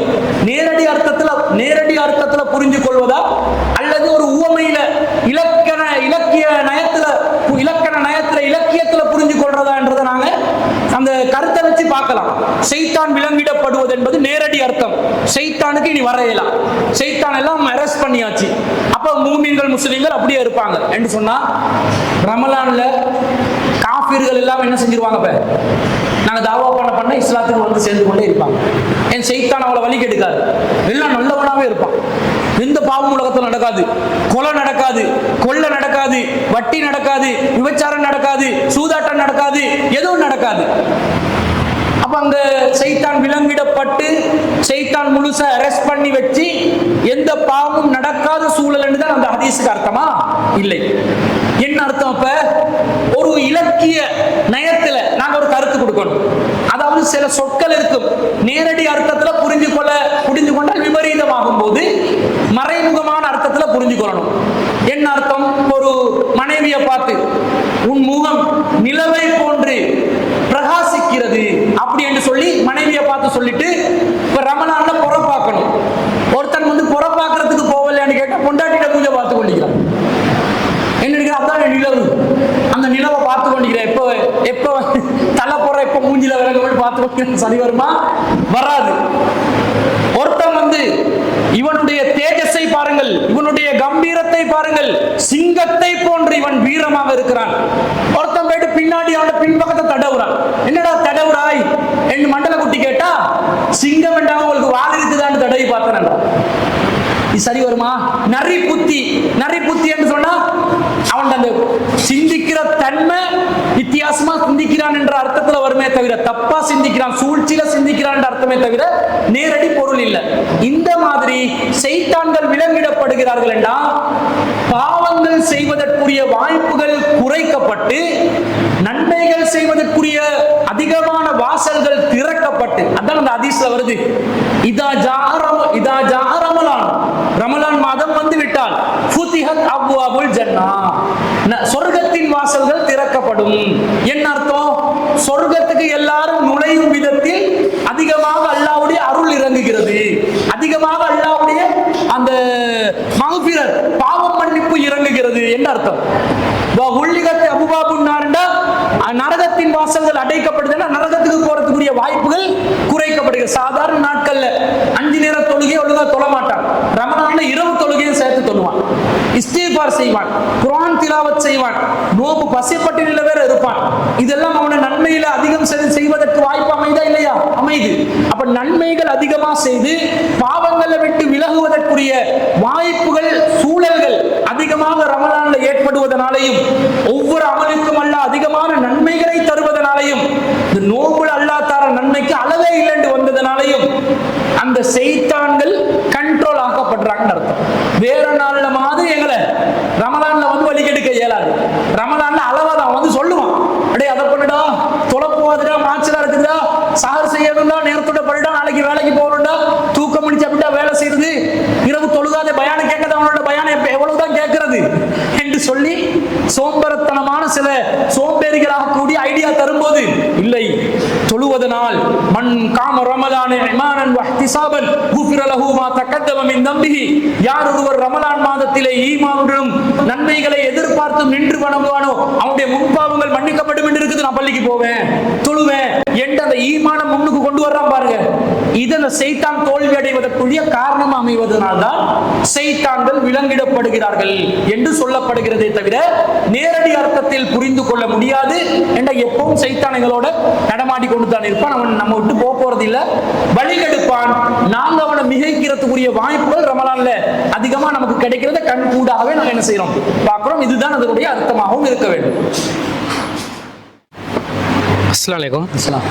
சதகத்துல் ஃபித்ரா தானே, சதகத்துல் ஃபித்ரா வந்து குடும்பத்தில் இருக்கிற எல்லாத்துக்கும் கடமை தானே. அது வந்து நோன்புக்கு வந்து தவறுகள்ல இருந்து பரிகாரமாக அமையும் இருக்குது. சரி, இதே வந்து நோன்பு கடமை இல்லாம ஒரு குழந்தை புள்ளை இருக்குதுன்னு சொன்னா அப்ப அவங்களுக்கும் சதகத்துல் ஃபித்ரா கொடுக்கணும்னு சொன்னா அந்த பிள்ளை வந்து நோன்பே பிடிக்காது, நோன்பு கடமையும் இல்லையே, அப்ப அது வந்து எப்படி பரிகாரம் அது அமையும்? அதை பத்தி என்ன விளக்கம்? அதாவது அவர் என்ன கேட்கிறான்னு சொன்னா, சதகத்துல் ஃபித்ரா என்பது கொடுக்கணும் சொல்லி அல்லாஹ்வின் தூதர் ஸல்லல்லாஹு அலைஹி வஸல்லம் நமக்கு வழிகாட்டுறாங்க. அது வழிகாட்டும் போது நோம்புக்கு பாவ பரிகாரமாகத்தான் சதகத்துல் ஃபித்ரா என்று வருவதனால் சிறு பிள்ளைகளுக்கு ஏன் கொடுக்கணும்? சிறு பிள்ளைகள் என்ன நோம்பு கடமை அவங்களுக்கு இல்லையே, எதுக்கு கொடுக்கணும் என்று சொல்லி கேட்கிறாரு. நபி ஸல்லல்லாஹு அலைஹி வஸல்லம் சொல்லக்கூடிய சதகத்துல் ஃபித்ரா சம்பந்தப்பட்ட செய்தி புகாரில 1503வது செய்தியா வருது. அதுல ரசூலுல்லாஹ் சொல்றாங்க, ஃபரல ரசூலுல்லாஹி ஸல்லல்லாஹு அலைஹி வஸல்லம் ஜகாத்தல் ஃபித்ரி சாஅன் மின் தம்ரின் அவ் சாஅன் மின் ஸஈரின். ரசூல் ஸல்லல்லாஹு அலைஹி வஸல்லம் அவர்கள் சதகத்துல் ஃபித்ராவை நமக்கு வந்து பேரித்தம்பலமாக இருந்தா அதுல ஒரு சாஉ அளவு, ஒரு சாஉ அளவு என்றால் இந்த 2 கைகளை சேர்த்து வைப்பது முத்து என்று சொல்லுவாங்க. இப்படி அள்ளுற 2 கைகள் நிறைய அள்ளுவது முத்து. இந்த முத்துட 4 ஒரு சாங் என்ற அர்த்தம். இதுல இப்ப 2 கையில அள்ளி 4 தடவை போட்டோம் என்ற தானியத்தை ஒரு சாங் என்ற அர்த்தம். பேரித்தம்பலத்தில் ஒரு சாவும் அவு சாஅன் மின் ஸஈரின் அல்லது கோதுமையில் ஒரு சாவும் ரசூல் ஸல்லல்லாஹு அலைஹி வஸல்லம் அவர்கள் விதியாக்கினார்கள். அலல் அப்தி, யாருக்கு? அடிமைகளுக்கு விதியாக்கினார்கள். வத்தகரி வல் உன்சா, சுதந்திரமான ஆண்களுக்கும் சுதந்திரமான பெண்களுக்கும் விதியாக்கினார்கள். வஸ்ஸஈரி வல் கபீரி மினல் முஸ்லிமீன், முஸ்லிம்கள்ல பெரியவர்களுக்கும் சிறியவர்களுக்கும் நபி ஸல்லல்லாஹு அலைஹி வஸல்லம் அவர்கள் விதியாக்கினார்கள் என்று வருது. சிறியவர்களுக்கும் இப்ப விதியாக்கி இருக்கிறாங்கன்னு அர்த்தம். அப்ப இந்த சதகத்துல் ஃபித்ராவை சிறியவர்களுக்கு தான் நோம்பு கடமை இல்லையே, நோம்புக்கு பாவத்துக்கு பரிகாரமாக இதுக்கு சிறியவர்களுக்கு விதியாக்கணும் என்று கேட்கிறார். முதல்ல என்ன விளங்கிக் கொள்ளணும் என்றால், சதகத்துல் ஃபித்ரா என்பது நோம்புல செய்கின்ற சிறு பாவங்களுக்கு பரிகாரமாக மாத்திரம் வந்து ஒன்றல்ல.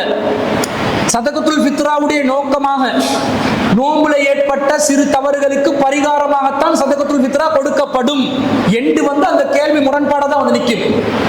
மாறாக என்ன வருது? நோம்பில் ஏற்படுகின்ற சிறு பாவங்களுக்கு பரிகாரமாகவும் பெருநாள் தினத்தை ஏழைகள் சந்தோஷமாக கொண்டாடுவதற்கும் ரெண்டும் வருது. அப்ப இரண்டாவது நோக்கம் என்னது? பெருநாள் தினத்தை வசதியற்றவர்களும் என்ன செய்யணும்? அந்த நாள்ல சந்தோஷமா நிம்மதியா இருக்கணும், பெருநாளை அவங்க குதூகலமா கொண்டாடணும். அதுக்கும் சதகத்துல் ஃபித்ரா கடமையாக்கப்படுகிறது. அப்ப அந்த ஏழை பாலைகளுக்கு பெருநாள் தினத்துல சந்தோஷத்தை ஏற்படுத்தணும் என்றா பெரியாக்கள் பிடிக்கிறதுல மட்டும் என்று ரசூலா விதிச்சா அதுல கொஞ்சம் குறைவு ஏற்படும். எல்லாரும் கொடுங்கண்டா ரசூல் ஸல்லல்லாஹு. ஒரு குடும்பம் சார்பாக வயிற்றில் இருக்கிற குழந்தைகள்லாம் சதகத்துல் ஃபித்ரா கடமையாகாது. சில பேர் அப்படியும் கடமைன்றான். பிரசவித்த குழந்தைகள், சிறு குழந்தைகள், கை குழந்தைகள், சிறுவர்கள், பெண்கள், ஆண்கள், குடும்ப ஒருவருடைய பராமரிப்பில் இருக்கும் அனைவரும் சார்பாக என்ன செய்யணும்? ஒரு சாகு அளவு தர்மமாக உணவுப் பொருள் கொடுக்கணும் என்று வருது. அப்ப இந்த மாதிரி எண்ணிக்கையை கூட்டுறாங்க ரசூலா, தர்மத்துக்குரிய எண்ணிக்கையை கூட்டுறாங்க. சின்னவங்களுக்கு சேரும் போது 4-5 சின்னவங்க இருந்தா அங்க 4-5 சாக என்ன செய்யும்? தர்ம பொருள் கூடும், நோம்பு தர்ம பொருள். அந்த தர்ம பொருட்கள் அதிகமாக ஏழைகளுக்கு என்ன செய்யலாம்? விநியோகம் செய்யலாம் என்ற அடிப்படையில் பெருநாள் தினத்தை சந்தோஷமாக மகிழ்ச்சிகரமாக கொண்டாடுவதற்கான ஒரு தரமான ஏற்பாட்டுக்காக நபி ஸல்லல்லாஹு அலைஹி வஸல்லம் அவர்கள் சொன்னதும் அதில் அடங்கி இருப்பதனால் சிறுவர்களுக்கு அடிமைகளுக்கு கூட சதகத்துல் ஃபித்ரா கடமையாகுவதை நாங்கள் பார்க்கிறோம். எனவே அது சிறுவர்கள் சார்பாகவும் சதகத்துல் ஃபித்ரா கொடுக்க தான் வேண்டும். குளிப்பிட விஷயத்து நோம்பு விஷயம் இல்லை, குளிப்பிடைய விஷயத்தில் வந்து இப்போ எங்களுக்கு கடுமையான குளிப்பு ஏற்பட்டு இப்போ நான் மார்னிங் குளிக்கணும் சுப தொழுறதுக்கு. சரி, அந்த டைமில் எனக்கு நல்ல காய்ச்சல் ஒன்றும் இல்லை. நோம்பல எங்களுக்கு ஒரு சளி காய்ச்சலோ பீனஸ் அந்த மாதிரி ப்ராப்ளம் இருக்கிறவங்க அந்த டைமில் எப்படி செஞ்சுக்கிறேன்? குளிக்காமல் முடியை வாஷ் பண்ணிட்டு தைமம் செய்கிறதா, இல்லாட்டது சாதாரண காய்ச்சல் இருந்தால குளிச்சுட்டே காய்ச்சலை பொறுத்து அதுக்கு மெடிசின் செய்கிறதா? அதாவது அவர் என்ன கேட்கிறாருன்னா, ஒருத்தருக்கு குளிப்பு கடமையாகுது.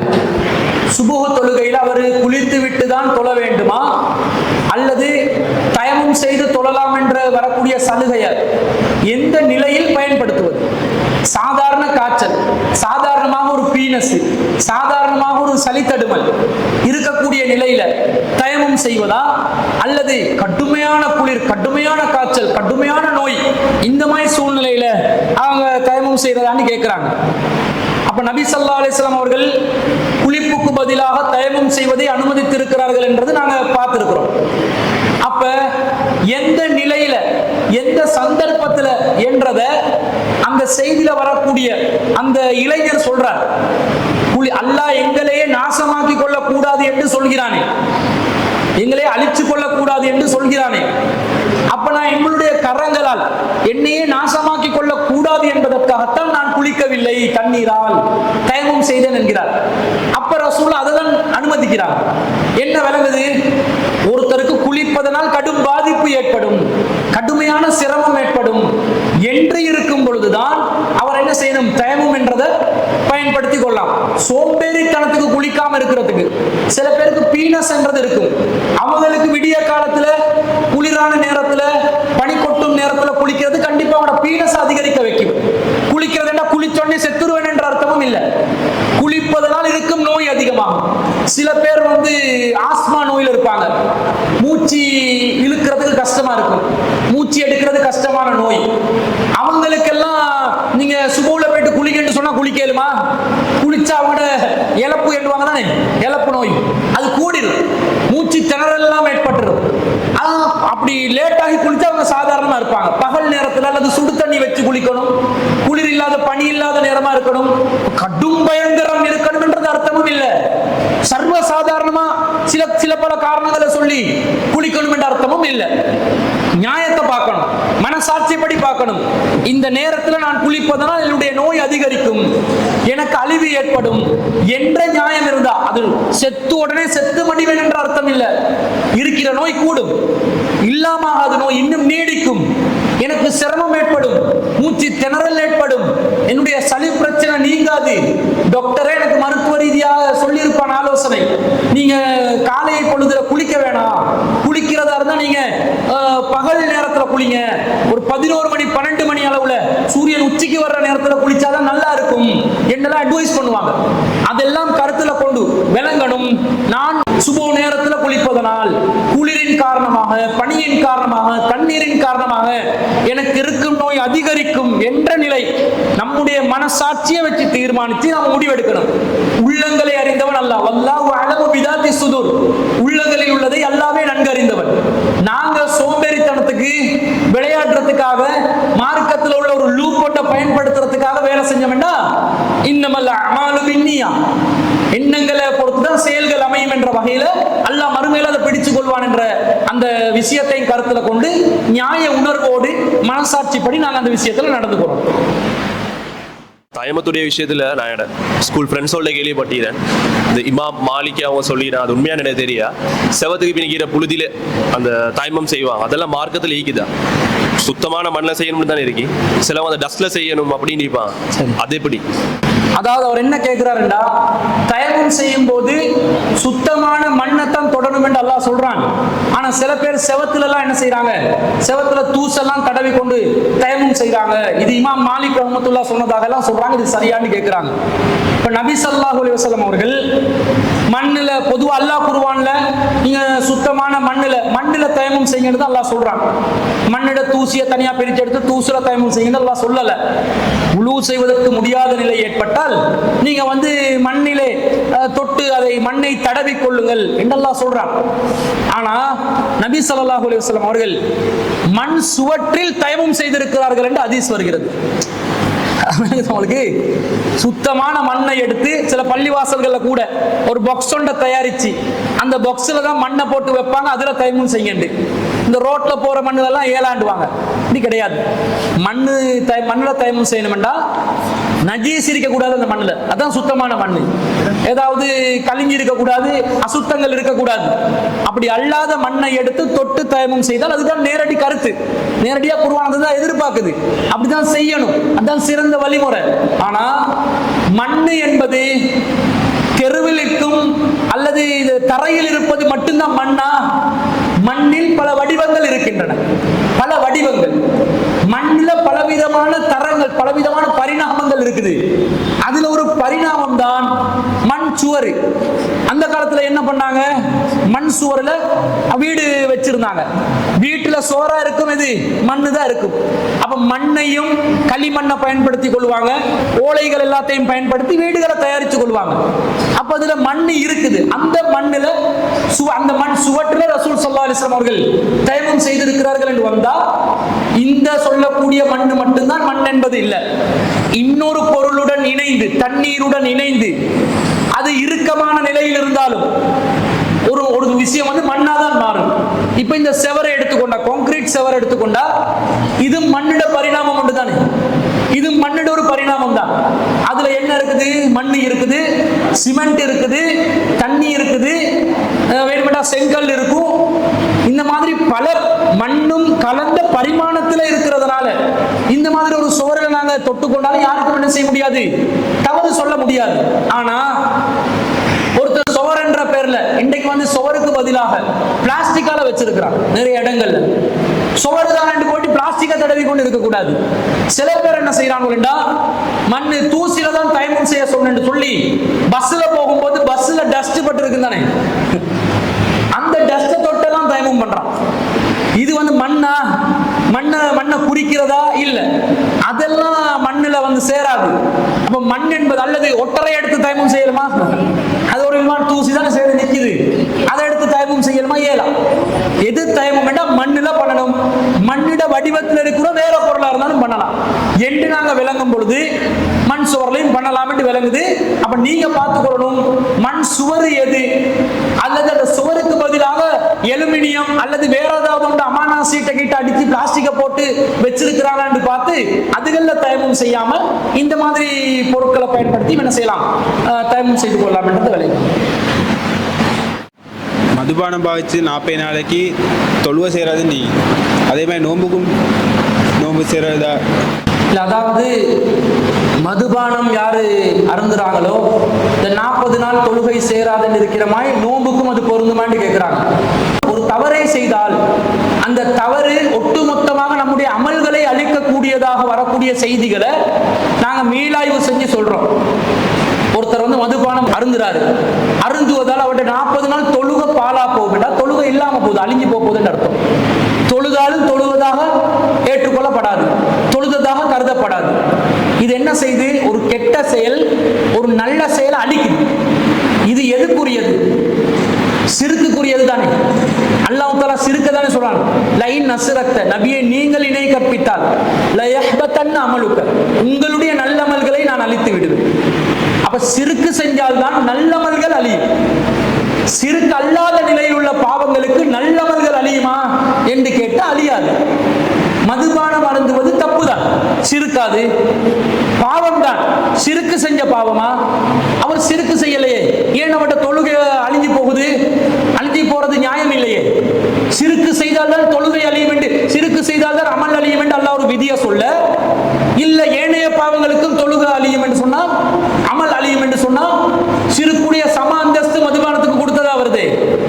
அப்படி இல்லை. இந்த மாதிரி கருத்துல வரக்கூடிய எந்த செய்தியா இருந்தாலும் ஒரு பாவத்தை செய்தால் அமல் அழியும் என்ற கருத்துல வரக்கூடிய செய்திகளை, கருத்து குழப்பம் இருப்பதனால் அந்த செய்திகளை நாங்கள் இடைநிறுத்த சொல்றோம்.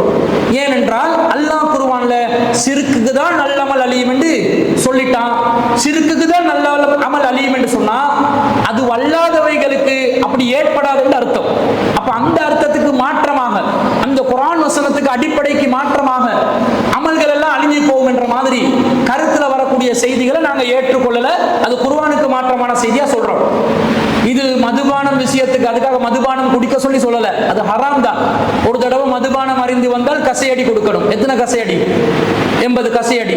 திருப்ப குடிச்சு வந்தா திருப்ப கசையடி. திரும்ப குடிச்சு வந்தா அவருக்கு மரண தண்டனை ரசூல் ஸல்லல்லாஹு அலைஹி வஸல்லம். அவ்வளவு கடுமையான ஒரு பாவம் தான். ஆனால் அமல் அழிஞ்சி போகும் என்று வரக்கூடியது நாங்க ஏற்றுக்கொள்ளல. இது மதுபானம் செய்திக்கே எப்படி ஏன்னா நோம்புக்கு குறிப்பிடப்படவே இல்லை. இது நோம்பு பிடிச்சி ஒருத்தர் வந்து மதுபானம் அருந்தினாலோ அல்லது தப்பு செஞ்சாலோ நோம்பும் இல்லாம போகும், அல்லது மதுபானம் அருந்தினவற்ற நோம்பும் சேர்த்து இல்லாம போகும் என்று வரவே இல்லை. ஹதீஸ் வந்ததே கேள்விக்குறியா இருக்குது. வராததை பத்தி நாங்க கவலைப்பட வேண்டிய அவசியம் இல்லை. புரிஞ்சுட்டோம்? நாங்கள் நோம்பு பிடிச்சி இங்கே நோம்பு பிடிக்கணும் தானே, நோம்பு பிடிச்சிட்டு போகல. இப்போ நோம்பு பிடிச்சிக்கல நாங்கள் எமர்ஜென்சியாக ஒரு வெளிநாட்டுக்கு ஒரு தொழில் வந்து வைங்களே. இப்போ நாங்கள் போனாக்கா அங்கே நாங்கள் நோம்பு 28 பிடிச்சிப்போம். அப்போ அங்கே பிறநாள் ஆகிடுமே. அப்போ எங்களுக்கு என்ன மாதிரி? அதாவது என்ன கேட்கிறாருன்னா, நாங்க ஸ்ரீலங்கால இருக்கிறோம். எங்களுக்கு முன்னாடி சவுதியில வந்து பெரும்பாலும் பிறைய பாக்குறாங்க. ஸ்ரீலங்கால இருந்து சவுதிக்கு போறோம், விசா வந்துருச்சு, திடீர்னு ஒரு வேலை வாய்ப்புன்னு போறோம். போகும்பொழுது அங்க 29வது நாள் எங்கட நோம்பு 29 இருக்கும்போது அவங்களுக்கு கண்டிப்பா பெருநாள் பிறைய கண்ட வாய்ப்பு இருக்கும். அவங்களுக்கும் 30 ஆகிய ஒன்றா வந்தாலே தவிர 29 அவங்களுக்கு பெருநாள், 29க்கு அப்புறம் 30 அவங்களுக்கு பெருநாள் வர நாளா இருந்தா, அதாவது சவால் பிறைய 29க்கு பிறகு கண்டாங்கன்னா அவங்களுக்கு பெருநாள் நாள்ல நான் 29வது நோம்புல விட்டு நிற்பேன். இப்ப நான் நோம்பு பிடிக்கிறதா பெருநாள் கொண்டாடுறேன்னு கேட்கிறாங்க. இதை புரிஞ்சுக்கொள்றதுக்கு உலகத்தோட இது வந்து இந்த காலத்து பிரச்சனை ஒன்று தானே. ரசூல காலத்துல எப்படி பிரச்சனை இருக்கனே, ஏன்னா ரசூல காலத்துல விமான வசதி எல்லாம் இருக்கல. ஒரு நாள் போயிட்டு ஒரு நாட்டுக்கு போயிட்டு சேர்ற மாதிரி 24 hours சேஞ்ச் ஆகுற மாதிரி அது 12 மணி நேரம் வித்தியாசமானதா வரல. இப்ப நாங்க புரிஞ்சுக்கொள்றதா நடைமுறையோட சில விஷயங்களை பார்த்தா புரிஞ்சுக்கொள்ளலாம். இப்ப இது நோம்பு இல்லாம நீங்க சும்மா யோசிங்க. இங்க இருந்து நாங்க இரவு நேரத்துல ஒரு பயணம் செஞ்சுட்டு போறோம். ஒரு நாட்டுக்கு போறோம் வந்து பார்த்தா விடிய காலம் ஆகிடுச்சு. அங்க விடிய நேரம் ஆகிடுச்சு. ஒரு உலக விவகாரத்துல நாங்க என்ன செய்வோம்? இங்க நைட் டைம் ஆயிடுறதால என்னுடைய தாய் நாட்டில் தற்போது இரவு 10 மணி ஆகுவதனால் நான் வேறொரு நாட்டுக்கு வந்து காலை 10 மணியாக இருந்தால் நான் எப்போது வேலைக்கு போவேன் தெரியுமா? 7 நாட்டு டைம் படி காலை 10 மணியாக காட்டும், இன்னும் 12 மணிக்காக இருந்துட்டு தான் வேலைக்கு போவேன்னு சொல்லலாம். இங்க இரவு 10 மணி ஆகுது, அங்க போயிட்டு சேர்ந்த விடிய 10 மணி ஆகுது. தாய் நாட்டில் உள்ள டைம் இரவு 10 மணி, நான் இப்ப வந்து சேர்ந்த நாட்டுல டைம் காலையில 10 மணி. வேலைக்கு போக வேண்டிய நேரம் எனக்கு ஜாப் ஆப்பர்ச்சுனிட்டி தான் கிடைச்சிக்குது, போக மாட்டேன். ஸ்ரீலங்கா பகல் 10 மணி காலை 10 மணி எத்தனை மணிக்கு வருதோ அப்பதான் இங்க வேலைக்கு போறேன், மூடிட்டு போறேன். அப்ப நான் ஆட்டோமேட்டிக்கா சேஞ்ச் ஆகி போடுறேன், அந்த காலத்துக்கு ஏற்ற மாதிரி மாறிக்கொள்றேன் என்ற மாதிரி நோக்கு விஷயத்தை மாறிடும். என்ன செய்யணும்? அங்க போனா அங்க பெருநாள் வந்து கொண்டிருந்தோம். பெருநாள் தினத்துல ரசூல் ஸல்லல்லாஹு அலைஹி வஸல்லம் நோக்கு பிடிக்கிறத ஹராம் ஆக்கிட்டாங்க. ஹராம் ஆக்கினா நான் அங்க போயிட்டு பெருநாள் தொழுகிறதா நோக்கு பிடிக்கிறதா? பெருநாள் தான் தொழணும். ஆனா இப்ப நோம்புல எண்ணிக்கை குறையுது. எத்தனாவது? 28 தான். அங்க நான் பெருநாள் தினத்துல நோம்பு பிடிச்சாதான் 29. பெருநாள் தினத்துல பெருநாள் நாள் கொண்டாடுனா நோம்பு 28 மாறுது. ஒரு நோம்பு எனக்கு மிஸ் ஆகுது. என்ன பண்ண? கலாசி. ஏன்னா நோம்பு எத்தனை பிடிக்கணும்? குறைந்தது 29 பிடிக்கணுமா இல்லையா? அப்ப நான் 28 தானே பிடிச்சிருக்கிறேன். அப்போ ஒரு நோம்பு எனக்கு மிஸ் ஆகிச்சா இல்லையா? அதுக்கு காரணம் அறிவியல் ஏற்பட்ட மாற்றம். அப்ப நான் ஒரு நோம்பை மிஸ் பண்ணிட்டேன் என்பதனால கலா செய்து கொள்ள வேண்டும். பிறகு ஆனால் அந்த ஊர்ல எது ஜமாத்தோ, எது தொழுகையோ, எது சூரியனோ, எது சந்திரனோ, எது காலமோ அதுக்கேற்ற மாதிரி நான் என்ன காலம் மாற்றிக் கொள்ள வேண்டும். இதுதான் யதார்த்தமான நடைமுறைக்கு சாத்தியமான சரியான ஒரு அடிப்படையாக. இதே நிலைமை வந்து 31 மாறிதுன்னு சொன்னாங்க. அதே ஊர்ல வந்து 30 நோம்பு வருது. ஏற்கனவே நம்ம பிடிச்சிட்டு வந்திக்கிறோம். அந்த இதுல தாக்கணும் 31 நோம்பா மாறப்போம். சம்பாரம் 31 நோம்பா நான் என்ன செய்யணும்? பெருநாள் தினத்துல அவங்கள்ட்ட நான் அந்த ஊருக்கு போறேன், அவங்க நோம்புல இருக்கிறாங்க. நோம்புல இருக்கிறேன்னு அடிப்படை நான் நோம்பு பிடிக்கணும். இப்ப நான் ஸ்ரீலங்கால 30 நோம்பை பூர்த்தி செஞ்சிட்டேன். நான் இப்ப போறேன் ஜப்பானுக்கு போறேன், கிழக்குல ஒரு நாட்டுக்கு போறேன். மேற்குல கிழக்குல உள்ள நாடு. அவங்க எங்களுக்கு முதல் நாட்களை அடைந்து கொள்வார்கள். நான் 29 அங்க போய் நிற்கும் போது அவங்களுக்கு புற பாக்குறாங்க, புற விலங்கல. அவங்க என்ன செய்யறாங்க? நான் 30ல போறேன், அவங்க புற பாக்குறாங்க 29ல, அவங்களுக்கு புற விலங்கல. அவங்க என்ன செய்யறாங்க? அவங்க 30 பூர்த்தி செய்யறாங்க. இப்ப நான் அந்த நாட்டுக்கு போனா அவங்க 30 பூர்த்தி செய்யறாங்க. நானும் இங்க 30 பூர்த்தி செஞ்சு வந்தீங்க. இப்ப அவங்க நாட்டுப்படி நான் மாறணும். என்ன செய்ய வேண்டி வரும்? 31 நோம்பு பிடிக்க வேண்டி வரும். இஸ்லாத்துல 31 நோம்பு இருக்குதா? மாதவெட்டால் ரசூல் என்ன சொன்னாங்க? இப்படி இப்படி இப்படி காட்டினாங்க. 29 தான் அதிகபட்சம் 30. மேகமூட்டம் ஏற்பட்டால் 30 பூர்த்தி செய்கிறாங்க. 30 என்றது வந்த பிறகு நோம்பு என்பது எனக்கு இல்லை என்றாங்க. ஆனா அந்த நாட்டுக்காரர் 30வது நோம்பு முடிச்சு கொண்டிருக்கிறார். இப்ப ரசூலுல்லாஹ்வுடைய இந்த ஹதீஸ் பிரகாரம் நான் 30 தாண்டி 31வது நோம்புக்கு போயே நான் என்ன செய்யணும்? அந்த நாள் நோம்பு பிடிக்காம இருந்து எங்க 30 பூர்த்தி செஞ்சுட்டேன். 31 அவங்க நாட்டுக்கு ஏற்ற மாதிரி எனக்கு மாற ஏறாது. நபிவழிக்கு மாற்றமா போகுமே. அதனால நபிவழியை தடுப்பதனால நான் 30 பிடிச்சது அப்படியே பூர்த்தி செஞ்சு முடிச்சுட்டு அவங்க 30 பிடிக்கிறத நான் பிடிச்சு கொள்ளாம அந்த நாள் நோம்பு பிடிக்காம இருந்துட்டு அவங்க அடுத்த நாள் பெருநாள் கடலுக்கு போகும்போது நான் என்ன செய்யணும்? பெருநாள் கடலுக்கு போகணும். இப்ப இந்த வாகன கூட்டத்தார் வர்றாங்க தானே. நேற்று மாலை நாங்கள் பிறை பார்த்தோம் என்று வராங்க. நேற்று சாயங்காலம் நாங்கள் பிறை பார்த்தோம் என்று சொல்லி வராங்க. ரசூல் வாகன கூட்டத்தார் ரசூல் அவர்கள் என்ன சொன்னாங்க? ரசூல் அவர்களுக்கு கட்டளையிட்டார்கள் அவர்களுடைய நோன்பை விடுமாறும் நாளைய தினம் அவர்களுடைய திடலுக்கு செல்லுமாறும் ரசூல் அவர்களுக்கு கட்டளையிட்டார்கள் வருது. விஷயத்தை கவனிங்க. அவங்க பிறைய பார்த்துட்டு அதாவது 29வது நாள் பிறைய பார்த்துட்டு வராங்க. சரியான சவால் இருக்கிறாங்க. அவங்க என்ன செஞ்சு வந்திருக்கிறாங்க? நோம்பு பிடிச்சு கொண்டு வந்திருக்கிறாங்க. 30வது நோம்பு பிடிச்சிட்டு வந்திருக்கிறாங்க. வரும்போது ரசூல் அவர்களுக்கு என்ன கட்டளையிட்டாங்க? நோம்பு விட்டுருங்க. நீங்க இந்த நாள் சரியா பெருநாள் கொண்டாடி இருக்கணும். நீங்க பெருநாள் கொண்டாடாம நோம்பு பிடிச்சு கொண்டு இருந்திருக்கிறீங்க. அதனால நோம்பை விட்டுட்டு அவர்களுடைய முசல்லாக்கு நாளைக்கு தோசை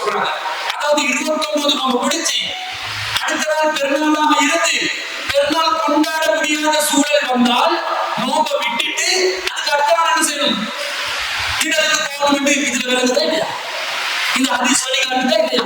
இதே தானே இங்க 30 பூர்த்தி செஞ்சு போனவன் ஜப்பானுக்கு போகும்போது ஜப்பான்ல அவன் 30 பூர்த்தி செஞ்சா 31 ஆகும்போது அவங்க விட்டுட்டு அதுக்கு அடுத்த நாள் என்ன செய்யணும்? திரளுக்கு போகணும். மெச்சாது இல்லையா? மெச்சாது என்பதை பார்க்கணும். இந்த நோம்பு திறக்க போக்கல்ல ஈச்சப்பழம் தின்ட்டு தான் தண்ணியை குடிக்கணும், அது ஒரு சுன்னத் அப்படின்னு சொல்லுவாங்க. ஈச்சப்பழம் தின்ட்டு தான் எல்லாம் ஸ்டார்ட் பண்ணணும் சரி அப்படின்னு சொல்லுவாங்க. அது பற்றி மார்க்கத்தில் வேண்டாம். அதாவது நல்ல கேள்வி, இது தெரிஞ்சுக்கொள்ளணும். நோன்பு திறக்கும் போது ஈச்சப்பழத்தை தான் நாங்கள் பிஸ்மில்லாண்டு சாப்பிட்டு நோன்பு திறக்கணும் என்று சொல்லி வழிகாட்டி இருக்கிறாங்க. பரவலாக அதை தான் முஸ்லீம்கள் காலாகாலமாக செஞ்சு வர்றாங்க. ஆனா நபி ஸல்லல்லாஹு அலைஹி வஸல்லம் அவர்கள் இந்த நோன்பு திறக்கும் போது எந்த உணவை சாப்பிட சொல்லி சொன்னாங்களோ அந்த உணவு சம்பந்தமாக வரக்கூடிய செய்தி பலவீனமான செய்தியா இருக்குது. நபி ஸல்லல்லாஹு அலைஹி வஸல்லம் அவங்க சொல்றாங்க, ஒரு செய்தி திர்மிதியில 658வது செய்தியா வருது. இதா அஃப்தர அஹதுக்கும் ஃபல்யுஃப்திர் அலா தம்ரி, உங்களை யாராவது நோன்பு திறக்கிறதா இருந்தா பேரித்தம்பழத்தை கொண்டு நோன்பு திறங்கள். ஃபஇன்னஹு பரக்கா, அதுல பரக்கத் இருக்குது. ஃபஇல்லம் யஜித் தம்ரன், பேரிச்சம்பழம் கிடைக்காவிட்டால் ஃபல் மாஇ, தண்ணீரை கொண்டு நீங்கள் நோன்பு திறங்கள். ஃபஇன்னஹு தஹூர், அது சுத்தமானது என்று வரக்கூடிய ஒரு செய்தியை வச்சு தான் ஈச்சப்பழத்தை கொண்டு நோன்பு திறக்கிறோம். ஆனா இந்த செய்தி பலவீனமான செய்தி. வடை போச்சா, ஈச்சப்பழமும் போச்சா, முஸ்லிம் கலாச்சார திணைக்களம் இந்த ஈச்சப்பழத்தை வச்சு தான் வேலை காட்டி கொண்டு இருந்தாங்க. ஒவ்வொரு பள்ளிவாசலுக்கு இத்தனை கிலோ கொடுக்கணும், அத்தனை கிலோ கொடுக்கணும், ஈச்சப்பழத்தை வச்சு தான் நோன்பை திறக்கணும். ஈச்சப்பழம் இல்லாட்டி அதுக்காக பெரிய போராட்டமெல்லாம் நடத்துறாங்க சில பேர். ஒரு பள்ளிவாசலுக்கு எத்தனை கிலோ கொடுப்பது ஒழித்து இருக்கிறார்கள். இதை நான் விட மாட்டேன், அடிப்படை உரிமை மீறல் வழக்கு தாக்கல் செய்வேன். சவுதிக்காரன் நம்மளை ஏமாத்துறான். நம்மளுக்கு ஈச்சப்பழமா தரணும் அவன், சரியண்டா. உண்மையிலே அல்லாஹ் என்ன சொல்றான்? லன் தனாலுல் பிர்ர ஹத்தா துன்ஃபிகு மிம்மா துஹிப்பூன், நீங்கள் விரும்பியவற்றில் இருந்து அல்லாஹ்வின் பாதையில் செலவிடாத வரை நீங்கள் நன்மையை அடைய மாட்டீர்கள். சவுதிக்காரங்கிட்ட போயிட்டு கேளுங்க, உனக்கு ஈச்சப்பழம் விருப்பமா பெட்ரோல் விருப்பமாண்டு என்ன சொல்லுவான்? பெட்ரோல் தான். அவன் வாழ்க்கையே பெட்ரோல்ல தான் ஓடுது. பெட்ரோல் ஃபியூல் தான் அவன் வாழ்க்கையே. அவன் பெட்ரோலை வச்சு நியோம் சிட்டி உருவாக்கி கொண்டிருக்கிறான். 2030க்கு நமக்கு ஈச்சப்பழத்தை அனுப்புறான். ஈச்சப்பழம் இங்க கிடைக்காத ஈச்சப்பழம் தானே. ஈச்சப்பழம் சவுதியில மட்டும்தான் கிடைக்குமா? வேற நாடுகள்ல கிடைக்காதா? அவன் தர்றதால என்ன தரணும் எங்களுக்கு? முஸ்லிம் சமூகத்துடைய எண்ணிக்கையை பார்த்து எத்தனை பேர்ட்ட அண்டர் கிராஜுவேட்ஸ் இருக்கிறீங்க, இந்தாடா ஸ்காலர்ஷிப் எல்லாம் படிங்கடா. எத்தனை பேர் வேலை வாய்ப்பு இல்லாம இருக்கிறீங்க, எத்தனை இளைஞர்கள் திருமணத்துக்கு வசதி இல்லாம இருக்கிறீங்க, எத்தனை விதவைகள் இந்த சமூகத்தில் இருக்கிறார்கள், எத்தனை முஸ்லிம் பல்கலைக்கழகங்கள் வேண்டும், சட்ட ரீதியா கவர்மெண்ட் பிரச்சனை பண்றானா அதுக்கு அழுத்தம் தெரிவிக்கிறோம் என்று சொல்லி இந்த சமூகத்துக்கு ஒரு பாதுகாக்கும் அரணாக நிக்காம ஈச்ச பழத்தை கொடுத்து ஏமாத்தி கொண்டு இருக்கிறார். அதுக்கு இவங்க பெரிய போட்டி திணைக்களம் ஒன்று வச்சுக்கொண்டு அதுல பிரதான எஜெண்டா ஈச்ச பழத்தை பங்கிட்டு கொடுக்கிறது. இவங்களுக்கு மூளை கொஞ்சமாவது மசாலா இல்லைன்னு விளங்குது இல்லையா? இந்த ஈச்சப்பழம் பங்கிடுறதுக்காக நீங்க திணைக்களம் வச்சிருக்கிறீங்க.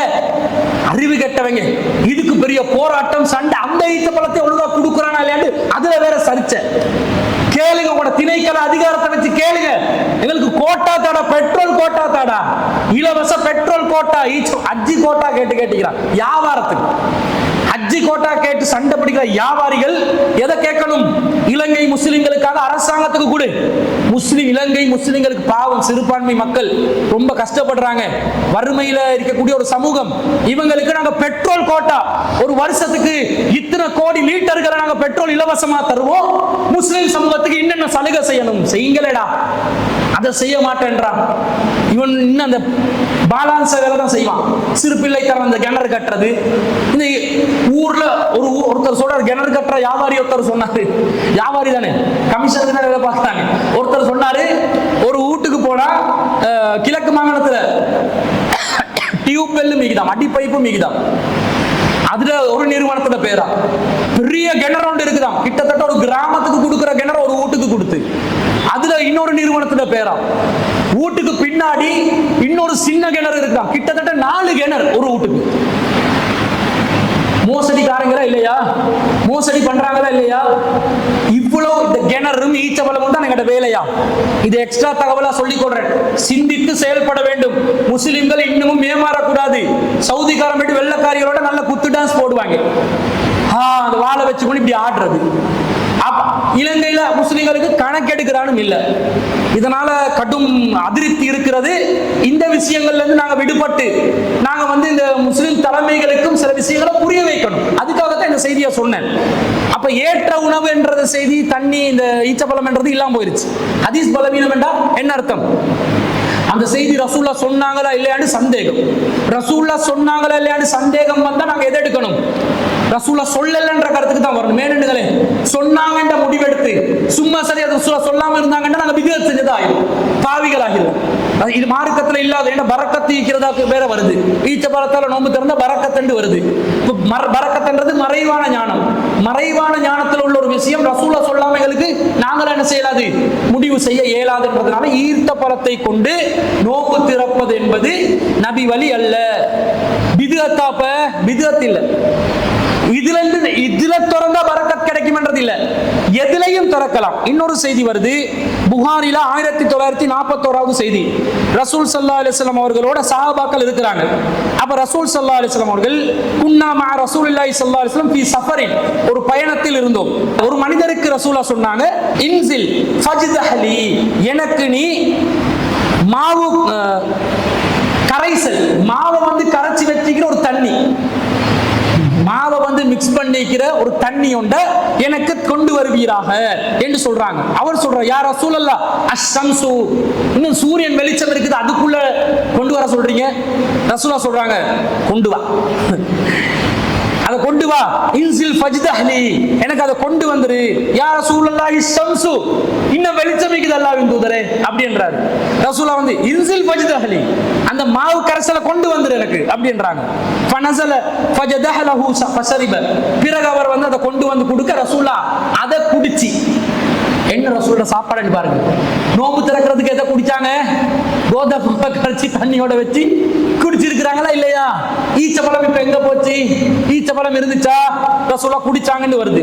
பிறகு ரசூலா சொல்றாங்க, இதா இப்படி காட்டி சொல்றாங்க, கிழக்கை மேற்கை, இதா ராய்துமுல் லைல அக்பல பின் ஆஹுனா ஃபகத் அஃப்தர ஸாயிமு, இந்த கிழக்கை மேற்கை நோக்கி காட்டி, இந்த இடத்துல இருந்து சூரியன் அந்த இடத்துக்கு கீழே போயிட்டு மறைஞ்சிச்சண்டா அப்ப நோம்பாளி நோம்பு திறந்துடணும்.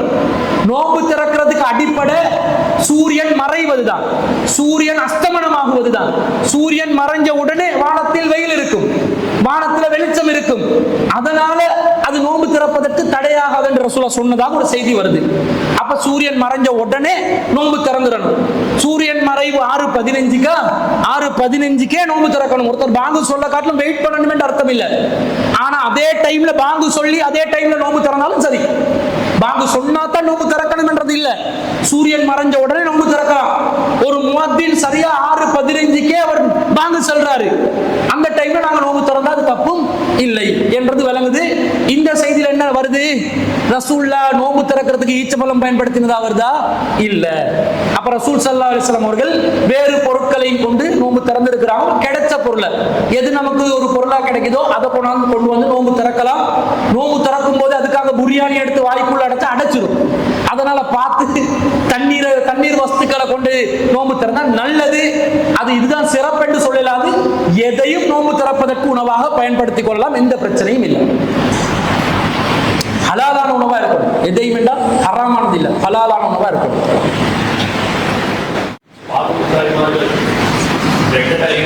ஓ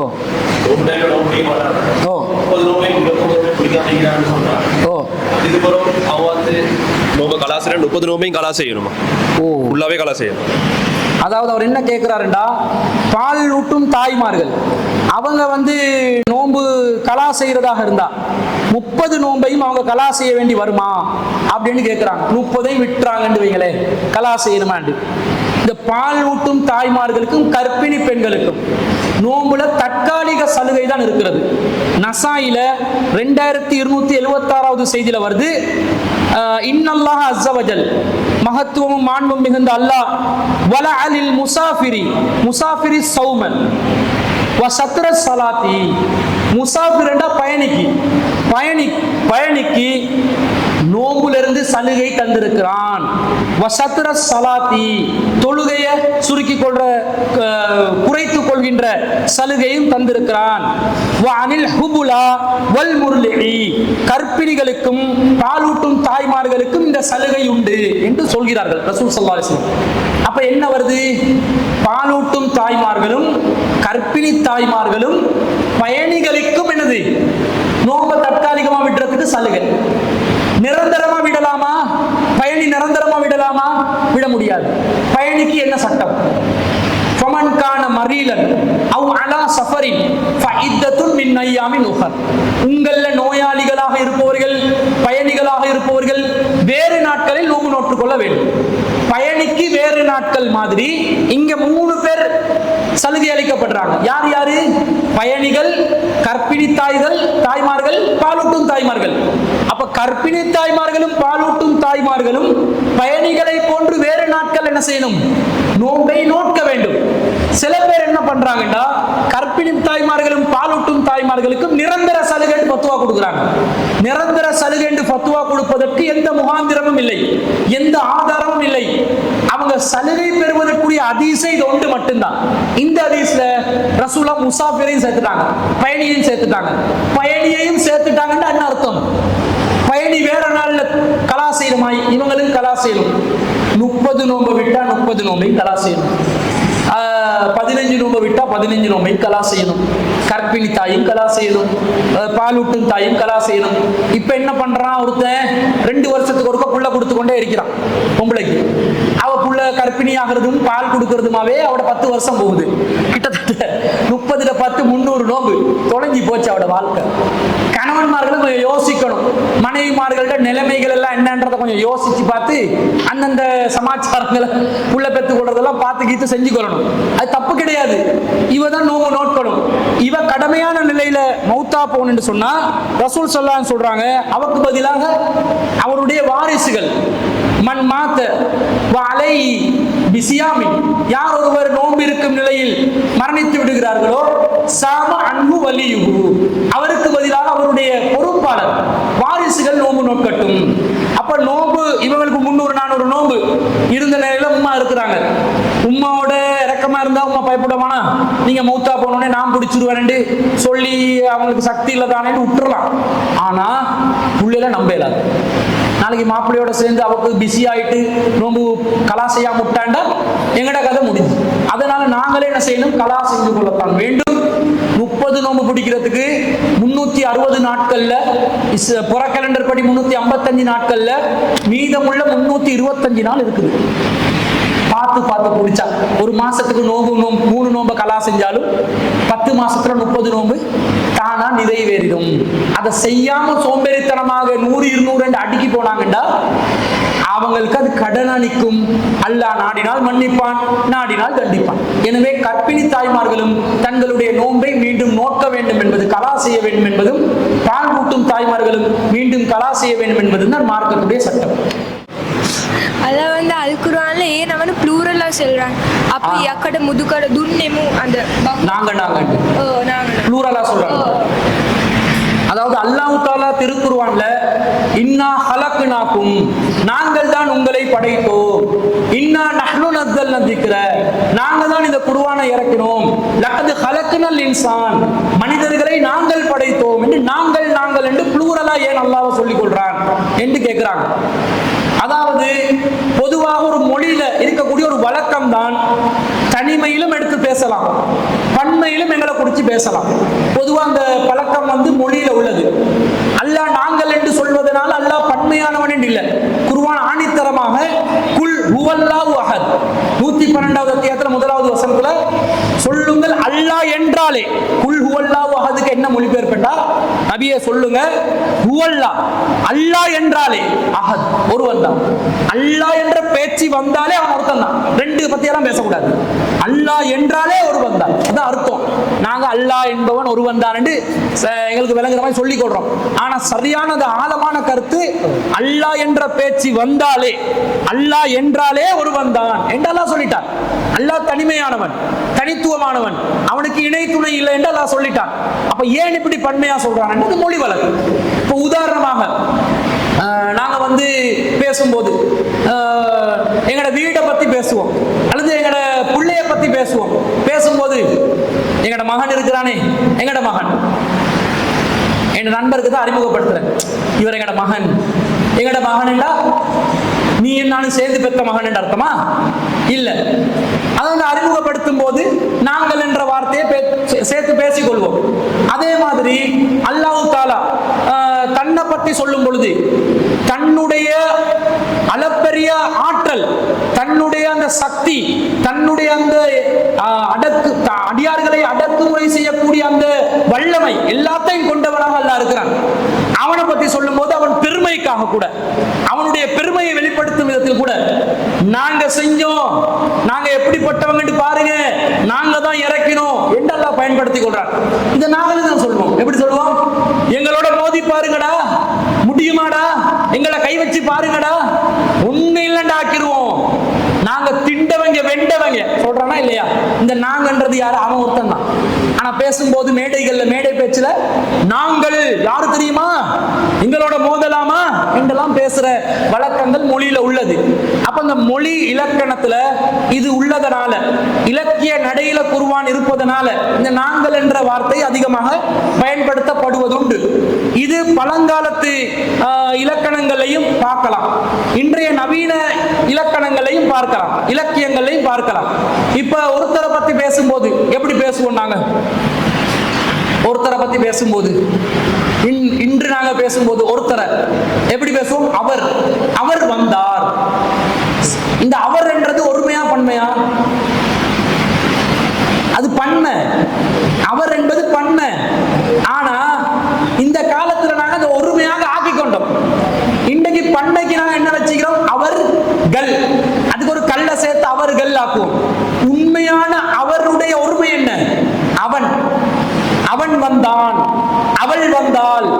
இப்ப அந்த அவன் அவள் என்று சொல்வது எங்களுக்கு ஒரு மாதிரியா இருக்குது, மரியாதை இல்லாதமா இருக்கிறதுனால அவன் அவளுக்கு அவர் அவர் என்றே ஆக்கி விட்டோம். ஆனா திருக்குறள்லையோ பழங்காலத்து இலக்கிய நூல்கள்லையோ வள்ளுவர் வந்தான், வள்ளுவர் சொன்னான் அப்படிதான் இருக்கு. சொன்னான் வந்தான் என்றுதான் இருக்கு. இந்த சொன்னான் வந்தான் என்றத சொன்னார் வந்தார் என்று நாங்க இந்த காலத்துல என்ன செஞ்சுக்கிறோம்? எங்கட டிசைனுக்கு மாத்தி கொண்டிருக்கிறோம். இப்ப அவர்கள் என்று கல்ல போட்டுட்டான் பன்மைக்கு. அவர் என்றதே பன்மை, அதுக்கு கல்ல போட்டு அவர்கள் என்று ஆக்கிட்டான். இன்னும் சொல்ல போனால் இந்த அவர்கள் என்றதே இப்ப ஒருமைக்கு பயன்படுத்துறான். நபிகள் நாயகம் ஸல்லல்லாஹு அலைஹி வஸல்லம் அவர்கள் கூறினார்கள். அப்ப ரசூல்ல பல பேரா? அவர்கள் கூறினார்கள் என்ற பல பேரா? சிங்களத்திலையும் இருக்குது. அந்த மரியாதை நிமித்தம் பேசும்போது ஓ ஹூ என்றுதான் பன்மையில சொல்லுவாங்க அவர்கள் என்றது. ஒருத்தர் வந்து மரியாதையை கொடுத்து அவருக்கு பேசினார்டா, இந்த ரட்டே ஜனாதிபதி துமானோ துமானோ என்றுவாங்க. துமானோ என்றா பல பேருக்கு, துமான்ல பல பேருக்கு தான் துமானோ என்றது. ஒருத்தன் துமா, துமானோ என்றா பல பேர், துமானோ சொன்னார்கள். சொன்னது பல பேர் அல்ல, ஒருவர் தான். மரியாதை நிமித்தமாக ஜனாதிபதி அவர்கள் கூறினார்கள் என்பதற்கு பெவசூக துமானோ பெவசூக வியத்தானன் குமாரத்துங்க முனிதாச வியத்தானன் என்றுவான். வியத்தா வியத்தான்றதுதான் ஒருமை, வியத்தானன் என்றா பன்மை. ஆனா அதே ஒருவரை குமாரத்துங்க என்றவரை புகழ்ந்து பேசுறதுக்காக குமாரத்துங்க முனிதாச வியத்தானன் என்றுவான். அது மொழியில, எல்லா மொழியிலையும் உள்ள ஒரு பழக்கமா இருக்குது. இதுக்கு வந்து சொல்லுவாங்க மரியாதை நிமித்தம் பயன்படுத்தக்கூடிய பன்மையான சொல். மரியாதைக்கென்று பன்மையான சொற்கள் என்ன சொல்லும்? பயன்படுத்தப்படும். அந்த நடையில தான் குர்ஆன் நாங்கள் செய்தோம், நாங்கள் படைத்தோம், நாங்கள் இறக்கினோம் என்று அல்லாஹ்வுடைய மரியாதை, பெருமை, அவனுடைய ஆற்றல், அதிகாரம் அனைத்தையும் வெளிப்படுத்தும் விதத்தில் அல்லாஹ் சொல்ற ஒரு மொழி வழக்காக நாங்கள் அதை எடுத்துக்கொள்ள வேண்டும்.